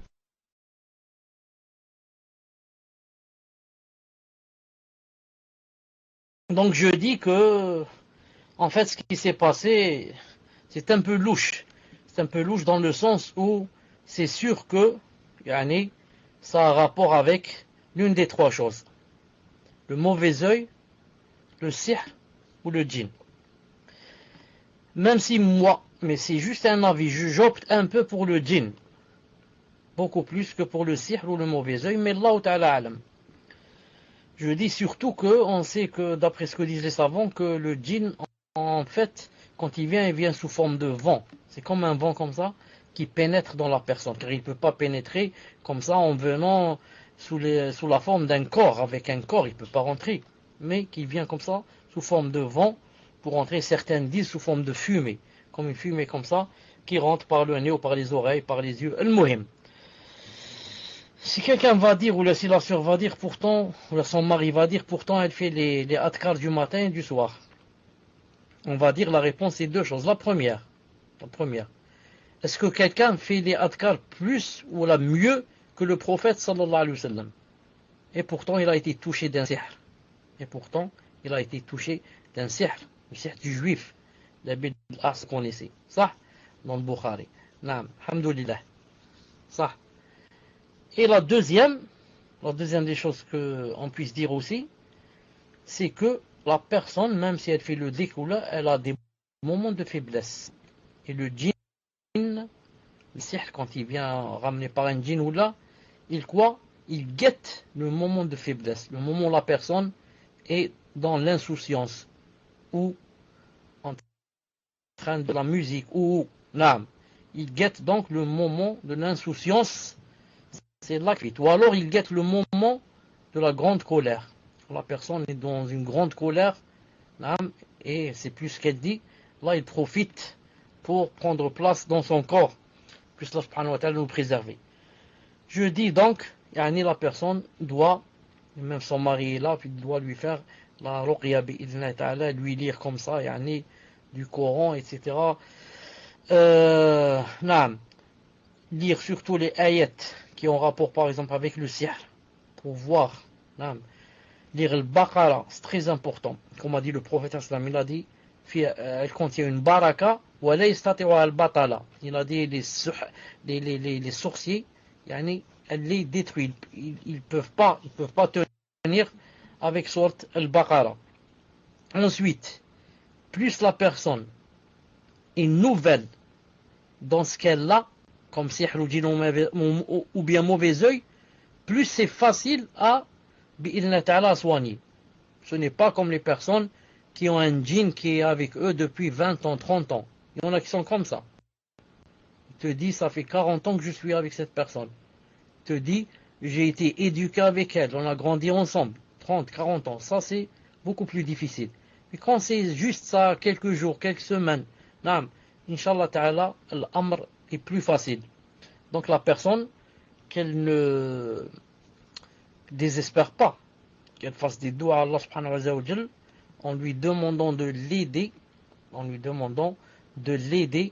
à départir d'elle ce qu'elle a. Et bien sûr, on laisse comme ça une marge que peut-être c'est quelque chose de physionomique, peut-être c'est quelque chose, une maladie, peut-être, Allahu alam, peut-être. Parce qu'on ne dit pas à 100% elle a telle ou telle chose, tant que on n'a pas fait ruqya et on ne sait pas exactement ce qu'elle a.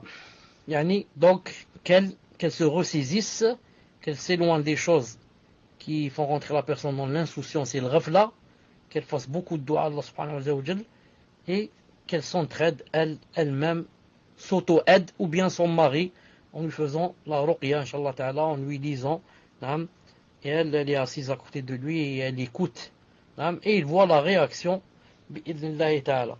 Tfaddal. Question suivante, cher. Et à la fin, car j'ai dû vous faire perdre du temps.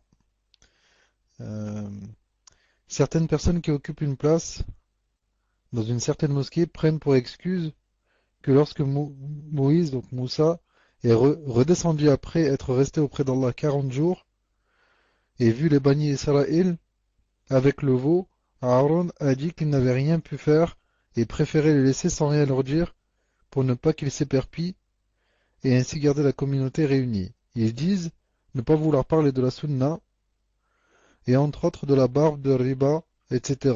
pour garder la communauté réunie. Pensez à ceux qui ne viennent que le vendredi faire la prière, ceux qui ne connaissent pas leur religion. Que faut-il penser de cet exemple qu'il cite pour ne pas parler dans les khutbahs de choses importantes? Et quoi leur répondre? Barakallahu fikum pour la réponse. Tfadal cher. Je n'ai pas très bien saisi la question. si ce n'est que ce qui s'est passé entre Haroun et son frère.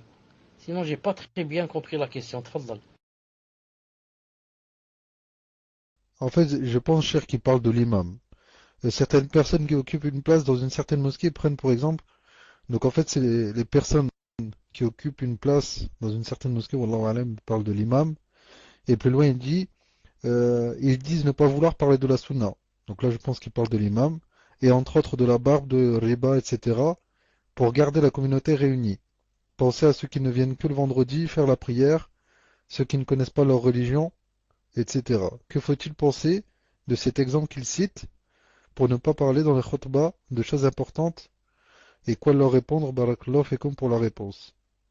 Et donc c'est par rapport à ça qu'il a cité l'exemple de Moussa et Aaron. Tfadal, cher. Si la personne qui a posé la question parle ou bien vise un imam dans la mosquée, alors qu'elle sache que cet imam qui est ainsi et qui pense ainsi, que c'est un mauvais imam. Un mauvais imam. Que c'est un imam des Ikhwan muslimin. Ce sont les Ikhwan muslimoun mouflisoun qui pensent comme ça. Jamais quelqu'un qui est dans le vrai minhaj et qui sait qu'on est le hadi du prophète sallallahu alayhi wa sallam ne penserait être ainsi. Jamais. Quelqu'un qui est sur la voie droite et la droiture, sur le chemin des pieux prédécesseurs, ne penserait être ainsi. Au contraire, celui qui est sur le vrai chemin pense au hadith du prophète sallallahu alayhi wa sallam qui a dit « Propagez de moi ne serait-ce qu'un verset. » Propagez de moi ne serait-ce qu'un verset. Cheikh Al-Albani rahimahullah a cité dans Silsila Sahiha. Écoutez bien ce qui suit. Lui, il dit que on ne doit pas parler de ça, etc., pour ne pas désunir les gens. Moi, je lui dis d'abord, il faut penser à unir les gens sur la aqida. C'est pas les unir sur seulement on est des frères, alors que celui-là est mu'tazili, celui-là est ash'ari, celui-là est tablighi, celui-là est ahbash, celui-là est ikhwan muslimoun, celui-là est takfiri, celui-là est rafidi, celui-là est je ne sais pas quoi, maturidi, celui-là est kullabi, et on est tous des frères, mashallah. C'est pas vrai, on n'est pas des frères. Tahsabuhum jami'an wa qulubuhum shatta. Allah Ta'ala a dit, tu les crois tous unis, alors que leurs cœurs sont dans la divergence. C'est pas vrai. Donc au moins si cet imam ne parlait pas de la sunna, etc., au moins si c'était pour les unir dans la aqida. Mais lui il ne parle même pas de aqida, cet imam. Il ne veut pas parler d'aqida aussi. C'est sûr qu'il ne veut pas dire que Allah Ta'ala se décrit de ceci, cela, qu'il est au-dessus du trône. Jamais, c'est sûr. Donc, ça, s'il cherchait, visait cette union et unicité, pour qu'on reste unis dans la aqida, alors il cache la sunna, etc., ça n'aurait été mais ça aurait été moins grave, disons, parce qu'il cherche l'unicité dans la aqida. Mais celui-là, non, il cherche comme les frères musulmans, qu'on soit tous unis, même si on n'a aucune aqida, on est dans le faux dans la aqida. L'essentiel d'être unis. Je disais, le Cheikh Al-Albani a cité dans Silsila Sahiha un hadith et a dit de lui authentique. Écoutez bien ce hadith. Pour cet imam que je ne montre pas la sunna pour ne pas faire fuir les gens. Dites-lui d'aller lire ce hadith dans Silsila Sahiha. Le prophète sallallahu alayhi wa sallam était assis comme vers deux personnes. C'est qui? Des Medjous, des Mazdéens. Avec quoi? La barbe rasée et de grandes moustaches. Dès qu'ils sont arrivés, c'est quoi la première phrase qu'il leur a dite? Il leur a dit Men abidalik, qui vous a ordonné ainsi, ceci, de laisser les moustaches et de raser la barbe? Ils ont dit Rabbi, dans leur sens, notre maître, notre gouverneur. Il parlait de qui cela? Ou je ne sais de qui. Il dit Rabbi. Il a dit alayhi salam, quant à moi, Rabbi, quant à moi, mon Seigneur, il m'a ordonné de couper ceci, de tailler ceci, la moustache, et de laisser cela, ou bien celle-là, c'est-à-dire la barbe. Cheikh Al-Albani, rahimahullah, quand il a cité ce hadith, il a dit, voilà une gifle qu'on pourrait donner à ceux qui disent que dans la da'wa, on doit commencer d'abord par parler de aqidah et sira, on ne parle pas de sunnah. Naam, on ne parle pas de choses qui pour eux, ce sont des épluchures. C'est quoi? On parle de barbe. Attends, je lui parle d'abord de aqidah, je lui parle de tawhid, ensuite je vais lui parler de la barbe. Le prophète, alayhi salam, a commencé directement par ce qu'il a vu comme désobéissance apparente. C'est quoi la désobéissance apparente qu'il a vue ici? Ces deux hommes avaient rasé leur barbe. Non, ces deux hommes avaient quoi? Rasé leur barbe. Alors c'était quoi? C'était des majous, des kuffars. Normalement, un kafir, on ne commence pas par lui parler de la barbe. On commence par lui dire, rentre en islam, ensuite laisse ta barbe. Mais pour montrer, et donner une gifle à cet imam-là et à d'autres. Il y a ceux qui disent, ces choses-là, on ne doit pas en parler aux kuffars. On doit commencer toujours par la aqidah. Certes, ça, c'est vrai, la base, c'est de commencer par la aqidah, pour ne pas faire fuir les gens, etc.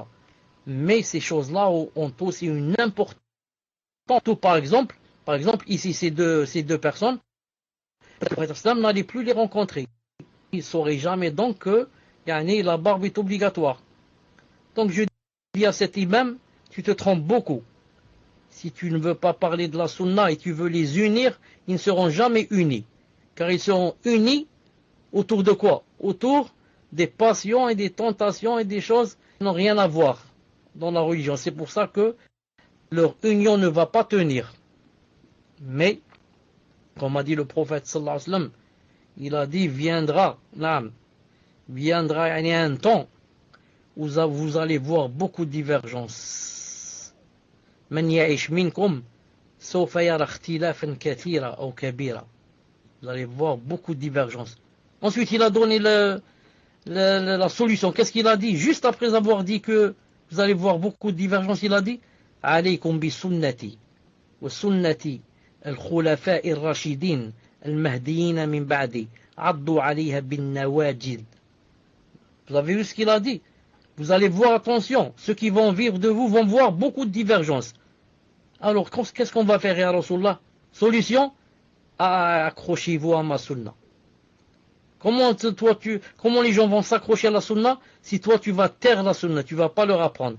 Tu vas dire non, c'est pas essentiel. L'essentiel c'est de les unir, comme font les ikhwan. Tu te trompes beaucoup, akhil imam, si tu m'entends. Tu te trompes beaucoup. Naam. Corrige, barakallahu fi, corrige. Tfaddal. Assalamu alaikum. Donc, prochaine question. Question d'un frère. Ahsanallahu ilaykum, cher. Pour une personne qui jeûne le jeûne de Daoud, comment doit-elle se comporter lorsqu'elle part visiter sa famille le temps d'un week-end et qu'un jour correspond avec un jour de jeûne? Peut-on délaisser ce jour de jeûne pour éviter l'ostentation de dire que l'on jeûne, ou cela implique que l'on a délaissé le jeûne de Daoud? Barakallahu fikum wa hayyakumullah. Naam, pour une personne qui a l'habitude de jeûner, on va voir. Si les gens chez lesquels je vais sont par exemple de la famille, savent que ça fait longtemps que j'ai commencé le siyam de Daoud, et que par conséquent, ce jour-là, j'ai jeûné, il n'y a pas de problème. Mais si, par exemple, il est invité chez des gens, et que ces gens, ont préparé spécialement pour toi le manger. Ensuite, tu vas là-bas, ils sont contents, machallah, ils préparent la table, les assiettes, les verres, les aubergines. Ensuite, à la dernière minute, tu leur dis, je jeûne, moi, je ne mange pas. Ça, c'est pas bien. Car le prophète, sallallahu alayhi wa sallam, a dit dans un hadith authentique, il a dit, si jamais quelqu'un t'invite, réponds à l'invitation. Si, quand tu y vas, tu vas à l'invitation, tu as mangé ce jour-là parce que tu n'as pas jeûné, mange. Il a dit, et si ce jour-là, tu as jeûné, il a dit salli, c'est-à-dire fais-leur des doigts. Ce hadith, normalement que Si ce jour-là j'ai mangé, je mange. Si ce jour-là j'ai pas mangé, j'ai jeûné, je leur fais des doigts. Ce hadith, Cheikh Al-Albani a cité un autre hadith et il a dit, mais il y a un deuxième hadith qui dit, si jamais quelqu'un t'invite, réponds à l'invitation. Si tu as mangé ce jour-là, mange avec eux. Il a dit, mais si tu as jeûné et qu'ils se sont, c'est pas le mot s'il convient, ils se sont, c'est-à-dire fatigués à cause de toi. Le hadith n'a pas dit fatigué, il a dit killafu. Car le prophète sallallahu alayhi wa sallam a vu quelqu'un dans un cas pareil, les gens se sont fatigués à cause de lui, ont préparé, etc. Qu'est-ce qu'il a dit? Il a dit kul, mange. Faqad kallaftahum, kallafta ghayrak. Mange. Tu les as, je trouve pas le mot en français, c'est-à-dire tu les as fatigués, ils ont préparé, etc. à cause de toi. Et maintenant, toi, tu leur dis, je jeûne. C'est pas bien. Vous avez compris? Si tu es invité spécialement, on t'a invité spécialement pour toi, on t'a tout préparé, mange. Et Allah Ta'ala va te donner quoi? Va te donner, Inch'Allah Ta'ala, le ajr de celui qui a jeûné. Car tu leur as fait plaisir et ils se sont fatigués. Toute cette fatigue à cause de toi. Toutes ces préparations à cause de toi. Maintenant, si c'est un mariage, par exemple, c'est pas spécialement à cause de toi. Tu peux aller là-bas et leur faire des doigts, barakallahu fikum, etc. Mais moi, j'ai jeûné. Ensuite, je ne veux pas affaiblir cette personne qui a posé la question, mais je lui dis, tu as choisi le siyam de Daoud, tu es allé un peu loin. Car quand on commence comme ça une chose, on ne doit pas l'arrêter comme tu sais. Ensuite, jeûner un jour et manger un jour, il faut dire que ce n'est pas une chose facile. Et que khayrul hadi, hadi Muhammad alayhi salam. Et que notre prophète Muhammad alayhi salam ne jeûnait pas le jeûne de Daoud, mais il jeûnait 3 jours par mois. Dans sa sunna la plus connue. Et 3 jours une blanche. Ou bien n'importe quel 3 jours. Comme a dit son épouse Aïcha dans Sahih Muslim. Elle a dit le prophète sallam ne ratez jamais 3 jours de chaque mois. Que ce soit au début, comme ça elle a dit, que ce soit au début, au milieu ou à la fin. Donc toi, je ne veux pas t'affaiblir. Puisse Allah subhanahu wa ta'ala t'aider. Et continuer ainsi jusqu'à ce que tu meurs. Sinon, si j'ai quelqu'un de jeûner, je lui dis jeûne 3 jours par mois, bi'idhnillahi ta'ala. Naam. Tfaddal. Donc, prochaine question. Question d'un frère. Assalamu alaikum wa rahmatullah. Un frère qui nous donnait des cours de din, surtout dans le tawhid, ce frère ne veut plus faire da'wah, car il dit qu'il n'a pas le niveau pour cela. Il dit il faut laisser ça pour les savants. Ce frère lit des livres et revient beaucoup aux savants salafis. Donc ce frère lit les livres et revient beaucoup aux savants salafis seulement. Les gens ici, surtout les jeunes, veulent apprendre de lui. De plus, il n'y a aucune da'wah salafiyya ici. Doit-on lui donner raison ou doit-il continuer à faire sa da'wah, à faire da'wah à son niveau? Allah yahafidkum, ya cheikh. Amin. Il doit faire, Inch'Allah Ta'ala, da'wah à son niveau. Le peu qu'il sait, s'il est sûr que ce qu'il dit est authentique et adéquat avec ce que disent les ulama, ce que dit le din, il doit, Inch'Allah Ta'ala, faire sa da'wah. Comme ça disent les grands savants. Comme ça on dit les grands savants, ils ont dit que chacun apprend aux autres d'après ce qu'il sait. Et ce qu'il sait. Ce n'est pas obligé, bien sûr, d'aller à la mosquée faire un cours. Mais dans la maison, j'apprends. À ma mère, à ma soeur, à mon ami, ce que j'ai appris. Si je suis sûr que c'est ce que j'ai appris et que je ne me trompe pas en rapportant. Car des fois, les gens, en rapportant, sans le vouloir, ils déforment. Si je suis sûr que ce que je dis est conforme à la charia, je dois, Inch'Allah, le propager, comme a dit le prophète sallam, ballighu anni walau aya. Surtout, comme disent les savants contemporains, ils disent surtout, si dans la personne il n'y a, si dans la ville il n'y a que lui, il n'y a que cette personne. Sinon, ça devient obligatoire pour cette personne d'apprendre aux gens ce qu'elle connaît, bi'idhnillahi ta'ala. Tfadlal. Donc, question d'une sœur. Assalamu alaikum wa rahmatullahi wa barakatuh. J'aimerais savoir, Inch'Allah, quel conseil pourriez-vous donner à quelqu'un qui a étudié 5 ans à Médine? Est-ce qu'il lui est préférable de retourner dans son pays d'origine pour aller faire la da'wah ou faire plutôt la hijra? Quelle est la meilleure chose à faire? Barakallahu fik ya cheikh, qu'Allah vous récompense à vous ainsi qu'aux admins. Je lui réponds, Inch'Allah ta'ala. Si je réponds juste, ça vient d'Allah. Si c'est faux, c'est de moi et de mon shaitan. De faire la hijra. Car la personne commence d'abord toujours par sauver sa peau. Ensuite, essaie de sauver les autres. En revenant là-bas, pour faire la da'wah, rien ne prouve que la personne ne va pas faiblir. Ensuite, couler. A'udhu billah. Non, rien ne prouve. Mais en faisant la hijra, du moins j'ai sauvé ma peau. Quant aux autres, je ne suis pas responsable d'eux. Eux aussi, ils doivent sauver leur peau et s'enfuir de ce pays. Non. C'est mon avis. Wallahu ta'ala alam. Tfaddal. D'accord, cher. Barakallahu fik. Donc, prochaine question. Assalamu alaikum wa rahmatullahi wa barakatuh.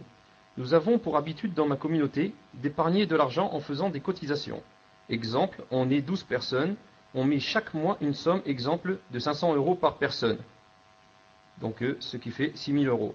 Et une personne par mois prend la cotisation, jusqu'à ce que tout le monde soit passé. Est-il permis de participer à ce genre de cotisation, en sachant que souvent ces cotisations sont faites pour être dépensées dans les mariages, construction de maisons, etc.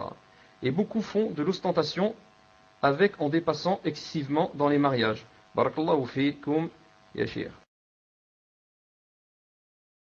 Ce genre de cotisation, si on sait que ça va être dans le halal, ça va être, comment on dit ça va être, comment on dit le verbe, dépenser. Ça va être dépensé dans le halal. Ou bien, je ne sais pas dans quoi ça va être dépensé, c'est permis bi'idhnillahi ta'ala. Comme ça dit Cheikh Ben Uthaymin, il a dit pour les gens qui font comme ça, d'ailleurs ça a un nom, ça a un certain nom, ce mois c'est moi qui prends, ensuite on va déposer de l'argent dans la caisse, le mois prochain c'est le deuxième qui prend, le mois troisième c'est la troisième personne qui prend. Il a dit c'est permis bi'idhnillahi ta'ala si c'est pour s'aider, pour que la personne se marie, pour que la personne achète une voiture, il a dit dans ce cas c'est permis bi'idhnillahi ta'ala. Il a dit à condition que chaque personne qui est rentrée dans cette petite association doit rester jusqu'à la fin, ou du moins jusqu'à ce qu'elle donne, jusqu'à ce qu'elle participe elle aussi. Ce n'est pas je vais rentrer et je prends le premier mois, deuxième, troisième, ensuite quand c'est mon tour de donner, je donne pas. Donc on va voir si c'est maintenant l'argent qu'on donne, s'il va dans le halal ou je ne sais pas où il va. Mais si je sais qu'il va aller dans le haram, il vaut mieux ne pas participer avec eux, bi'idhnillahi ta'ala. Tfaddal. Naam. Donc, prochaine question d'un frère. Assalamu alaikum, cheikh, qu'Allah vous protège. Ma question est la suivante. Des frères travaillent comme conducteurs de bus et de tramway pour une société de transport public. Jusqu'à aujourd'hui, ils priaient les prières obligatoires au travail. Aujourd'hui, l'entreprise veut interdire la prière au travail en invoquant la laïcité.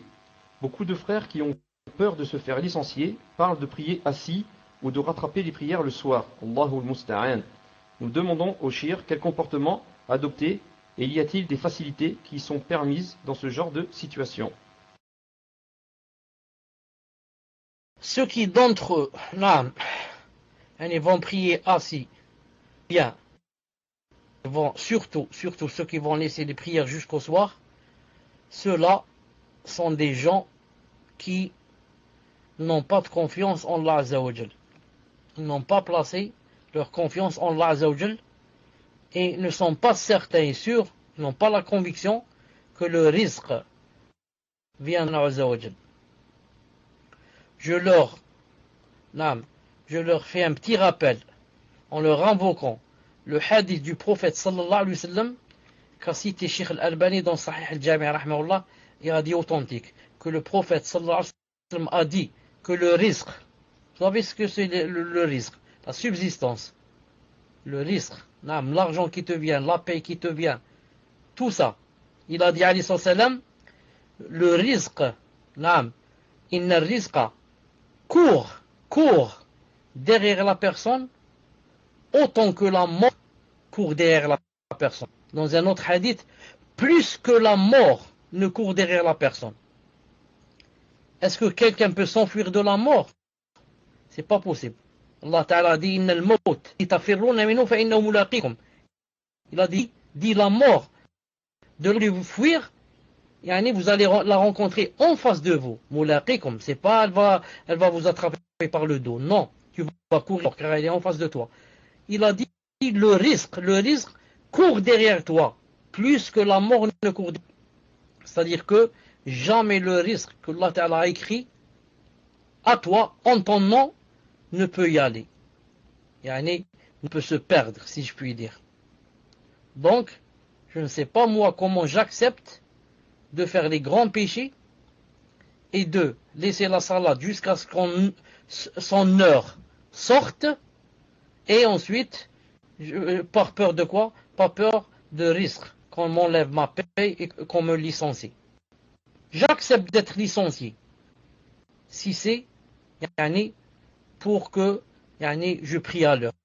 J'accepte d'être licencié si c'est ils ne me laissent pas prier, ils me font choisir, ils me disent tu choisis, ou bien tu ne pries pas à l'heure, tu pries le Dhuhr et le Asr la nuit chez toi après Salat al-Maghrib ou bien l'Isha, ou bien on te licencie, ou bien tu choisis, ou bien tu ne pries pas, tu pries la nuit et tu travailles chez nous, ou bien on te licencie. J'accepte d'être licencié, et quelle ni'ma d'être licencié à cause de cela. Allah Ta'ala dira ma personne, cette personne, ma créature, on l'a fait choisir entre moi et l'argent. Il m'a choisi moi. Donc, il a placé sa confiance en moi. Donc, il ne sera pas malheureux. Car il a fait ça à cause de moi. Il ne sera pas malheureux. Rappelez-vous, seulement je vous fais un petit rappel, le hadith du prophète sallallahu alayhi wa sallam.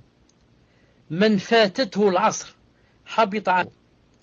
Quiconque n'a pas prié la salat de Asr, voilà le sens du hadith, jusqu'à ce que le soleil se soit couché, habita amalu, ses œuvres sont vaines. A'udhu billah. Tu laisses une fois salat al-Asr, jusqu'à ce que le soleil se couche, sans la prier, tes œuvres sont vaines. Les savants ont dit, quelles œuvres? Est-ce que les œuvres de cette journée seront vaines? Ça veut dire la prière du Dhuhr que j'ai faite auparavant, la prière du Subh, du Fajr, et si j'ai fait une sadaqa ou n'importe quoi, ou Duha ou bien, c'est nul, va descendre à zéro. C'est déjà grave. Qu'en est-il d'autres savants ont dit? Ils ont dit, depuis que tu as fait la tawbah et as commencé à prier, tout va s'annuler. À cause de Salat al-Asr, tu as laissé partir, tu as laissé comme ça, sans raison. Naam. Rappelez-vous le hadith du prophète sallallahu alayhi wa sallam authentique. Man fatathu al-Asr, qui a laissé Salat al-Asr passer jusqu'à ce que le soleil se soit couché. فَكَأَنَّمَا وُتِرَ أَهْلُهُ وَمَهْلُهُ. C'est comme s'il avait perdu tous ses biens et toute sa famille. Allahu Akbar, Salat al-Asr. Les savants disent, quand c'est le moment de Salat al-Asr, si tu laisses, tu ne pries pas, tu ne pries pas l'Asr jusqu'à ce que le soleil se couche. Tu laisses seulement jusqu'à ce que le soleil commence à jaunir. Il ne s'est pas encore couché, mais il y a déjà de la rougeur dans le soleil, ou bien il commence à devenir vraiment jaune, car il était blanc. Ils ont dit, dans ce cas, quand tu vas prier l'Asr, tu vas prier avec quoi? Avec les péchés. Tu vas pas avec des péchés, car le soleil a rougi. Car le Asr, comme vous savez, a quoi? À deux moments. Le moment facultatif et le moment obligatoire. Non. Si tu laisses jusqu'au moment où il a rougi, tu pries avec les péchés. Si tu laisses maintenant jusqu'à ce qu'il se couche le soleil, tu as fait vraiment un grand péché. Donc, qu'en est-il maintenant? Ses frères vont laisser Salat al-Asr jusqu'à la nuit. Naam, avec l'Isha ou bien le Maghrib. Et il va dire, qu'est-ce que tu veux, c'est le travail. Qu'est-ce que tu veux, c'est le travail. Hasbunallah wa ni'mal wakil pour pas ses frères. Pour ces patrons de société qui sont comme ça. Hasbunallah wa ni'mal wakil. Tfadval.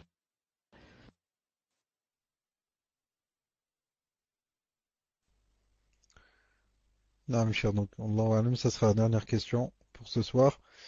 Et désolé s'il y a des personnes qui m'ont envoyé leurs questions, car mon PC, donc, c'est bloqué, et j'ai perdu toutes les questions.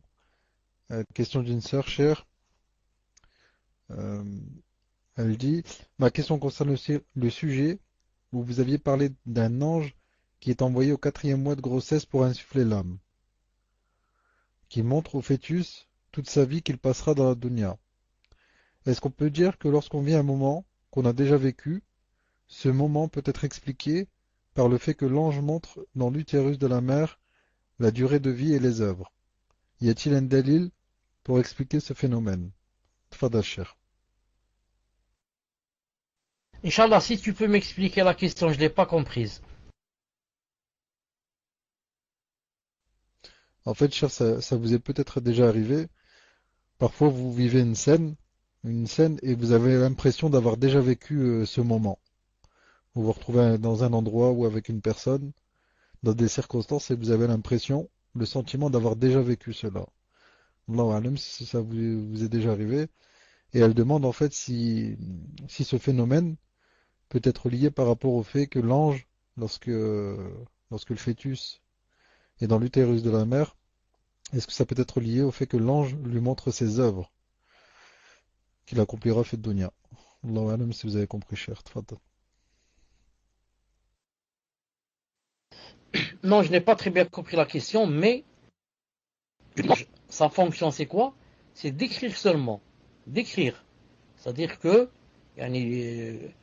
comment il s'appelle, le bébé là, à cet âge-là, à 4 mois, bien sûr, l'ange ne lui montre pas ce qu'il écrit. Le bébé ne sait pas, il n'a pas la raison, ni l'ange, ni l'ange ne lui montre ce qu'il y a, c'est quelque chose de caché. Que Allah Ta'ala a demandé seulement à l'ange d'écrire. Mais que le bébé ne peut savoir, c'est impossible. Non. Et c'est interdit qu'il sache aussi cela, car ça doit rester dans l'invisible. Personne ne doit connaître ce qui doit nous arriver demain, comme dit Allah Ta'ala dans le Coran. Donc voilà la réponse, Allah Ta'ala. Non, tfadlal.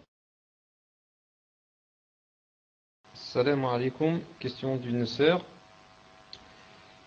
Salam alaikum mes chers, qu'Allah vous récompense et vous préserve, chers, quand on est en voyage et qu'on guide la prière. Doit-on la raccourcir? Donc je me suis permis de poser quelques questions. Donc j'ai demandé si c'était dans le voyage ou chez quelqu'un. La personne m'a dit que c'était chez quelqu'un. Et je lui ai demandé si la personne lui avait donné l'autorisation. Elle m'a dit que oui. Donc voilà, cher. Non, si on est en voyage, on nous donne la permission de guider les gens, on les avertit, on leur dit, moi je vais prier 2 rak'at, et vous qui n'êtes pas voyageurs, quand je dis salam alaikum, vous vous levez et vous continuez les deux. Et la même chose si c'est une femme qui guide, elle dit, puisque vous m'avez dit de vous guider, moi je vais prier 2 rak'at pour le Dhuhr. Si c'est Asr, elle va dire je vais prier 2 rak'at pour Asr. Si c'est Isha, la même chose. Elle leur dit, moi quand je dis salam alaikum, vous levez et vous continuez chacun et chacune toute seule les 2 rak'at qui lui restent. Tfadlal. Donc prochaine question. Attendez juste 2 secondes, cher, parce qu'apparemment les sœurs qui donc elle demande si c'est l'inverse. Donc je lui ai dit si c'est quelqu'un qui prie 4 rak'at devant, qu'elle suit, qu'elle ne peut pas arrêter au bout de 2. Donc prochaine question. Alors question d'une sœur. Assalamu alaikum mes chers, ahsanallahu alaikum, je vis en France et je porte le jilbab, alhamdulillah. Après avoir étudié la question du niqab, je suis de l'avis de Cheikh Al-Albani, rahimahullah, sur le fait qu'il n'est pas obligatoire, car ses arguments m'ont le plus convaincu. Mais je pense qu'il est mustahab, préférable pour la femme de le porter. En France, comme vous le savez, le port du niqab est interdit. nous sommes pointés du doigt lorsqu'on le porte. De plus, je suis encore étudiante et c'est très très compliqué de le mettre à cause de mes études. Donc, j'ai décidé de ne pas le porter en France car je pense qu'il n'est pas obligatoire. Cependant, lorsque je pars dans mon pays d'origine, je porte le niqab car il est autorisé et je ne trouve aucune difficulté à le porter, au contraire. Cependant, j'ai eu beaucoup de remarques de mon entourage concernant le fait que je le mette dans un pays musulman et le retire en France. On me dit, soit tu le mets partout, soit tu ne le mets pas du tout. Ont-ils raison? Est-ce que ma façon de faire est correcte? Barakallahu fikum, Sheikhana. Quant à la personne, naam, le temps est dépassé et Tamla est en train de lire. Qu'est-ce qu'on peut faire? Je disais, quant au contraire, non, parce que Tamla m'avait dit qu'il avait seulement 4 questions les dernières. Il en a posé, je crois, 2 jusqu'à présent. Quant au contraire, quand une personne prie en voyageur et prie derrière quelqu'un qui n'est pas voyageur, la base c'est quoi? La base c'est qu'il doit prier 4, c'est-à-dire comme l'autre personne prie. Comme ça, Abdullah ibn Abbas a dit, c'est la sunna du prophète sallallahu alayhi wa sallam. Sauf que certains savants ont pris de certains des sahaba, radiyallahu ta'ala anhum, que c'était permis, si jamais la personne arrive dans les 2 dernières rak'at, de se suffire à 2 rak'at. Certains savants ont permis cela, se basant sur certains athars de certains sahaba. Sinon, le mieux, Inch'Allah ta'ala, serait de prier 4, bi'idnallahi ta'ala. Maintenant, pour l'avis, ce qu'a dit sur le niqab, que si elle est d'avis qu'il n'est pas obligatoire, que ce n'est pas obligé de le mettre, bien sûr. Et que, comme elle a dit elle, le mieux, mustahab, le mieux recommandé, c'est de le mettre, même si ce n'est pas obligatoire. Surtout si la personne est belle et qu'elle est fitna pour les autres. Et maintenant, si maintenant elle veut le mettre dans certains endroits, je ne vois pas pourquoi il serait interdit. Parce qu'à la base, moi je dis que ce n'est pas obligatoire. Ce n'est pas obligatoire, donc je peux ne pas le mettre. Et maintenant, si je veux faire le contraire et le mettre là où je veux, qui peut? Wallahu ta'ala alam, c'est comme ça que je pense moi. Une chose qui n'est pas obligatoire. Si je veux la mettre, je la mets parce que seulement je veux la mettre. Ou alors seulement c'est conseillé. Donc quand je la mets, j'ai quoi? J'ai des hasanat. Quand j'enlève, je n'ai pas de péché normalement. Pourquoi? Parce qu'à la base, j'ai mis dans mon cœur que ce n'était pas obligatoire. Wallahu ta'ala alam, moi je suis de cet avis. Wallahu ta'ala alam. Tfadlal, cheikh. Jazakallahu khair, ya cheikh. Donc prochaine question d'une sœur. Assalamu alaikum wa rahmatullahi wa barakatuh. Je mets de l'argent de côté tous les mois. J'aimerais avoir des détails sur Zakat el-Mal. Quelle est la limite pour la sortir et quand doit-on la sortir? Barakallahu fikum. À vous et aussi aux admins. J'aimerais aussi que vous passiez le salam à votre épouse de la part d'une sœur. J'ai reçu... Ouais. Donc après, par contre, il y a une entre parenthèses. La sœur dit qu'il y a une personne qui est venue la voir en PV lorsqu'elle a ouvert ses PV pour qu'on puisse avoir la question. Donc j'ai le pseudo de la personne, Inch'Allah, cher, je vous le passerai, Inch'Allah. Voilà, ça c'était juste une parenthèse en plus. Afwan Mahmoud, j'ai pas compris la parenthèse. La parenthèse, je l'ai pas compris. Il y a une personne qui est venue la voir. Là, c'est qui? Elle est venue voir mon épouse mon PV ou quoi? Non, j'ai pas compris. Tfadlal. Non, en fait, la parenthèse n'a rien à voir avec votre épouse. La sœur passe le salam à votre épouse. Et après, entre parenthèses, je disais que cette sœur qui passe le salam à votre épouse, lorsqu'elle a ouvert son PV pour nous envoyer, qu'on ait la question, pour qu'on puisse avoir la question, pour qu'on puisse aller la chercher, il y a quelqu'un qui s'est présenté à elle, qui est venu la déranger en PV. Donc voilà, donc je vous enverrai le pseudo de cette personne, parce que c'est pas la première fois que je reçois ce pseudo, qui embête des sœurs. Voilà. Alika wa alayhi salam. Je dis Aliki wa alayhi salam. طيب, donne-nous, cher, c'est très important. C'est qui le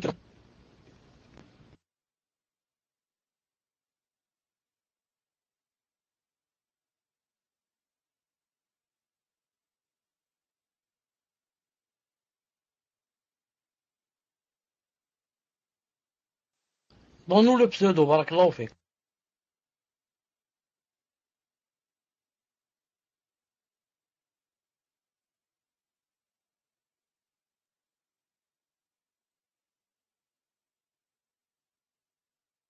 Fadal, le micro est libre.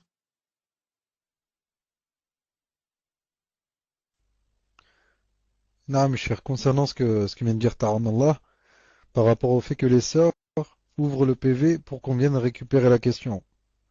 C'est pas forcément utile.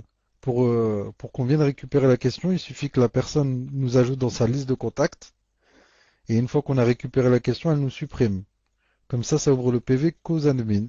Ça n'ouvre pas les PV à tout le monde. Donc voilà, Inch'Allah, lorsque vous fermez les PV, vous n'avez pas besoin de l'ouvrir à tout le monde. Vous rajoutez l'admin dans vos contacts, et une fois qu'il est venu récupérer la question, Inch'Allah, vous le supprimez. Barakallahu fikum. Tfadal Cheikh. Naam. Tamallah, pourquoi tu ne nous donnes pas le pseudo? Pourquoi tu ne veux pas nous le donner? Taïb. Donc je réponds, Inch'Allah ta'ala, à la question de la zakat. Je dis, toute personne qui a de l'argent de côté doit regarder si son argent a atteint le seuil. Le seuil. Le seuil, c'est quoi? C'est l'équivalent de 85 grammes d'or, 24 carats. Maintenant, le seuil, chaque année, c'est pas le même. Ça augmente. Nous, en Algérie, c'était 7 millions de centimes, 7 millions. Ensuite, c'est devenu 21. Ensuite, c'est devenu 36. Et cette année, subhanallah al-azim, c'est 51 millions. 51 millions de centimes pour atteindre le seuil. Donc chez vous, il faut voir c'est combien le seuil, ou alors 51 millions et quelques, il y a d'Algériens, il faut les convertir en euros. Quand une personne atteint le seuil, elle doit regarder on est quel jour et quel mois en arabe. Par exemple, si aujourd'hui elle a atteint le seuil, aujourd'hui c'est le 1er Safar. Donc, une année après, l'an prochain, après une année, 1er Safar, elle doit quoi? Elle doit sortir 2,5% de son argent. Donc, pour sortir de son argent, il faut deux choses. Atteindre le seuil et attendre une année. Si l'argent après une année est toujours au seuil ou bien plus élevé que le seuil, je dois sortir 2,5%. Si maintenant après une année, je vais voir après une année, le même jour, le même mois, je trouve qu'il est descendu au-dessous du seuil, au-dessous 51 millions, donc j'ai maintenant seulement 48 millions, je ne dois pas donner de zakat. Tfadal. La dernière question, Inch'Allah. Donc, dernière question, barakallahu fik cher, pour le temps que vous nous accordez. Donc, dernière question. Salam alaikum, cher. Je me marie dans un mois. Inch'Allah, j'aurais aimé savoir s'il est obligatoire de faire un repas et d'égorger un mouton. Barakallahu fik, cher, qu'Allah Ta'ala vous comble de ses bienfaits. Et donc, elle rajoute, elle a oublié de demander si son tuteur pouvait lui-même faire l'acte de mariage, c'est-à-dire à la place de l'imam. Donc la dernière fois, on avait expliqué qu'il n'y avait pas besoin d'imam, mais je vous laisse répondre, cher. Dans le mariage, c'est celui qui va se marier, l'homme qui va épouser la femme, c'est à lui que, ça devient qu'il doit quoi? Égorger au moins un mouton, comme a dit le prophète sallam, Abdullah ibn Auf. Il a dit, égorge, awlim walaw bichat. Walaw bichat ici, beaucoup ont compris que ça veut dire égorge au moins un mouton. Cheikh Ibn Uthaymin a dit le contraire. Ça veut dire, il a dit, ici c'est le plus élevé et non pas le plus bas. C'est pas seulement un mouton, mais c'est le contraire, comme a dit ici Cheikh Ibn Uthaymin, rahimahullah. Al-Muhim. Donc c'est recommandé pour quelqu'un qui a les moyens de faire un mouton et bien sinon le prophète sallam plusieurs fois il s'est marié sans égorger. Des fois c'est un peu de comme une farine comme ça, avec un peu de miel, des fois des dattes, des fois c'est d'après Inch'Allah ta'ala les moyens qu'on a, d'après les moyens qu'on a. Si on a les moyens de faire manger de la viande aux gens, c'est la meilleure des choses. Si on n'a pas les moyens, je ne vais pas faire de dette à cause yani, du mariage, surtout si je sais que peut-être après je ne peux pas rembourser mes dettes. Bi'idnillahi ta'ala. Tfadlal.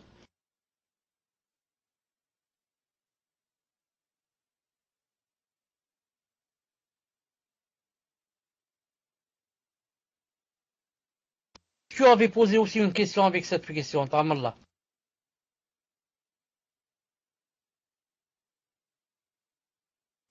Ta'amallah est parti. Peut-être que il a un mariage en vue ou bien il est invité à aller manger de la viande quelque part. C'est pas pour cela. طيب samedi. سبحانك اللهم وبحمدك أشهد أن لا إله إلا أنت أستغفرك وأتوب إليك. السلام عليكم ورحمة الله وبركاته.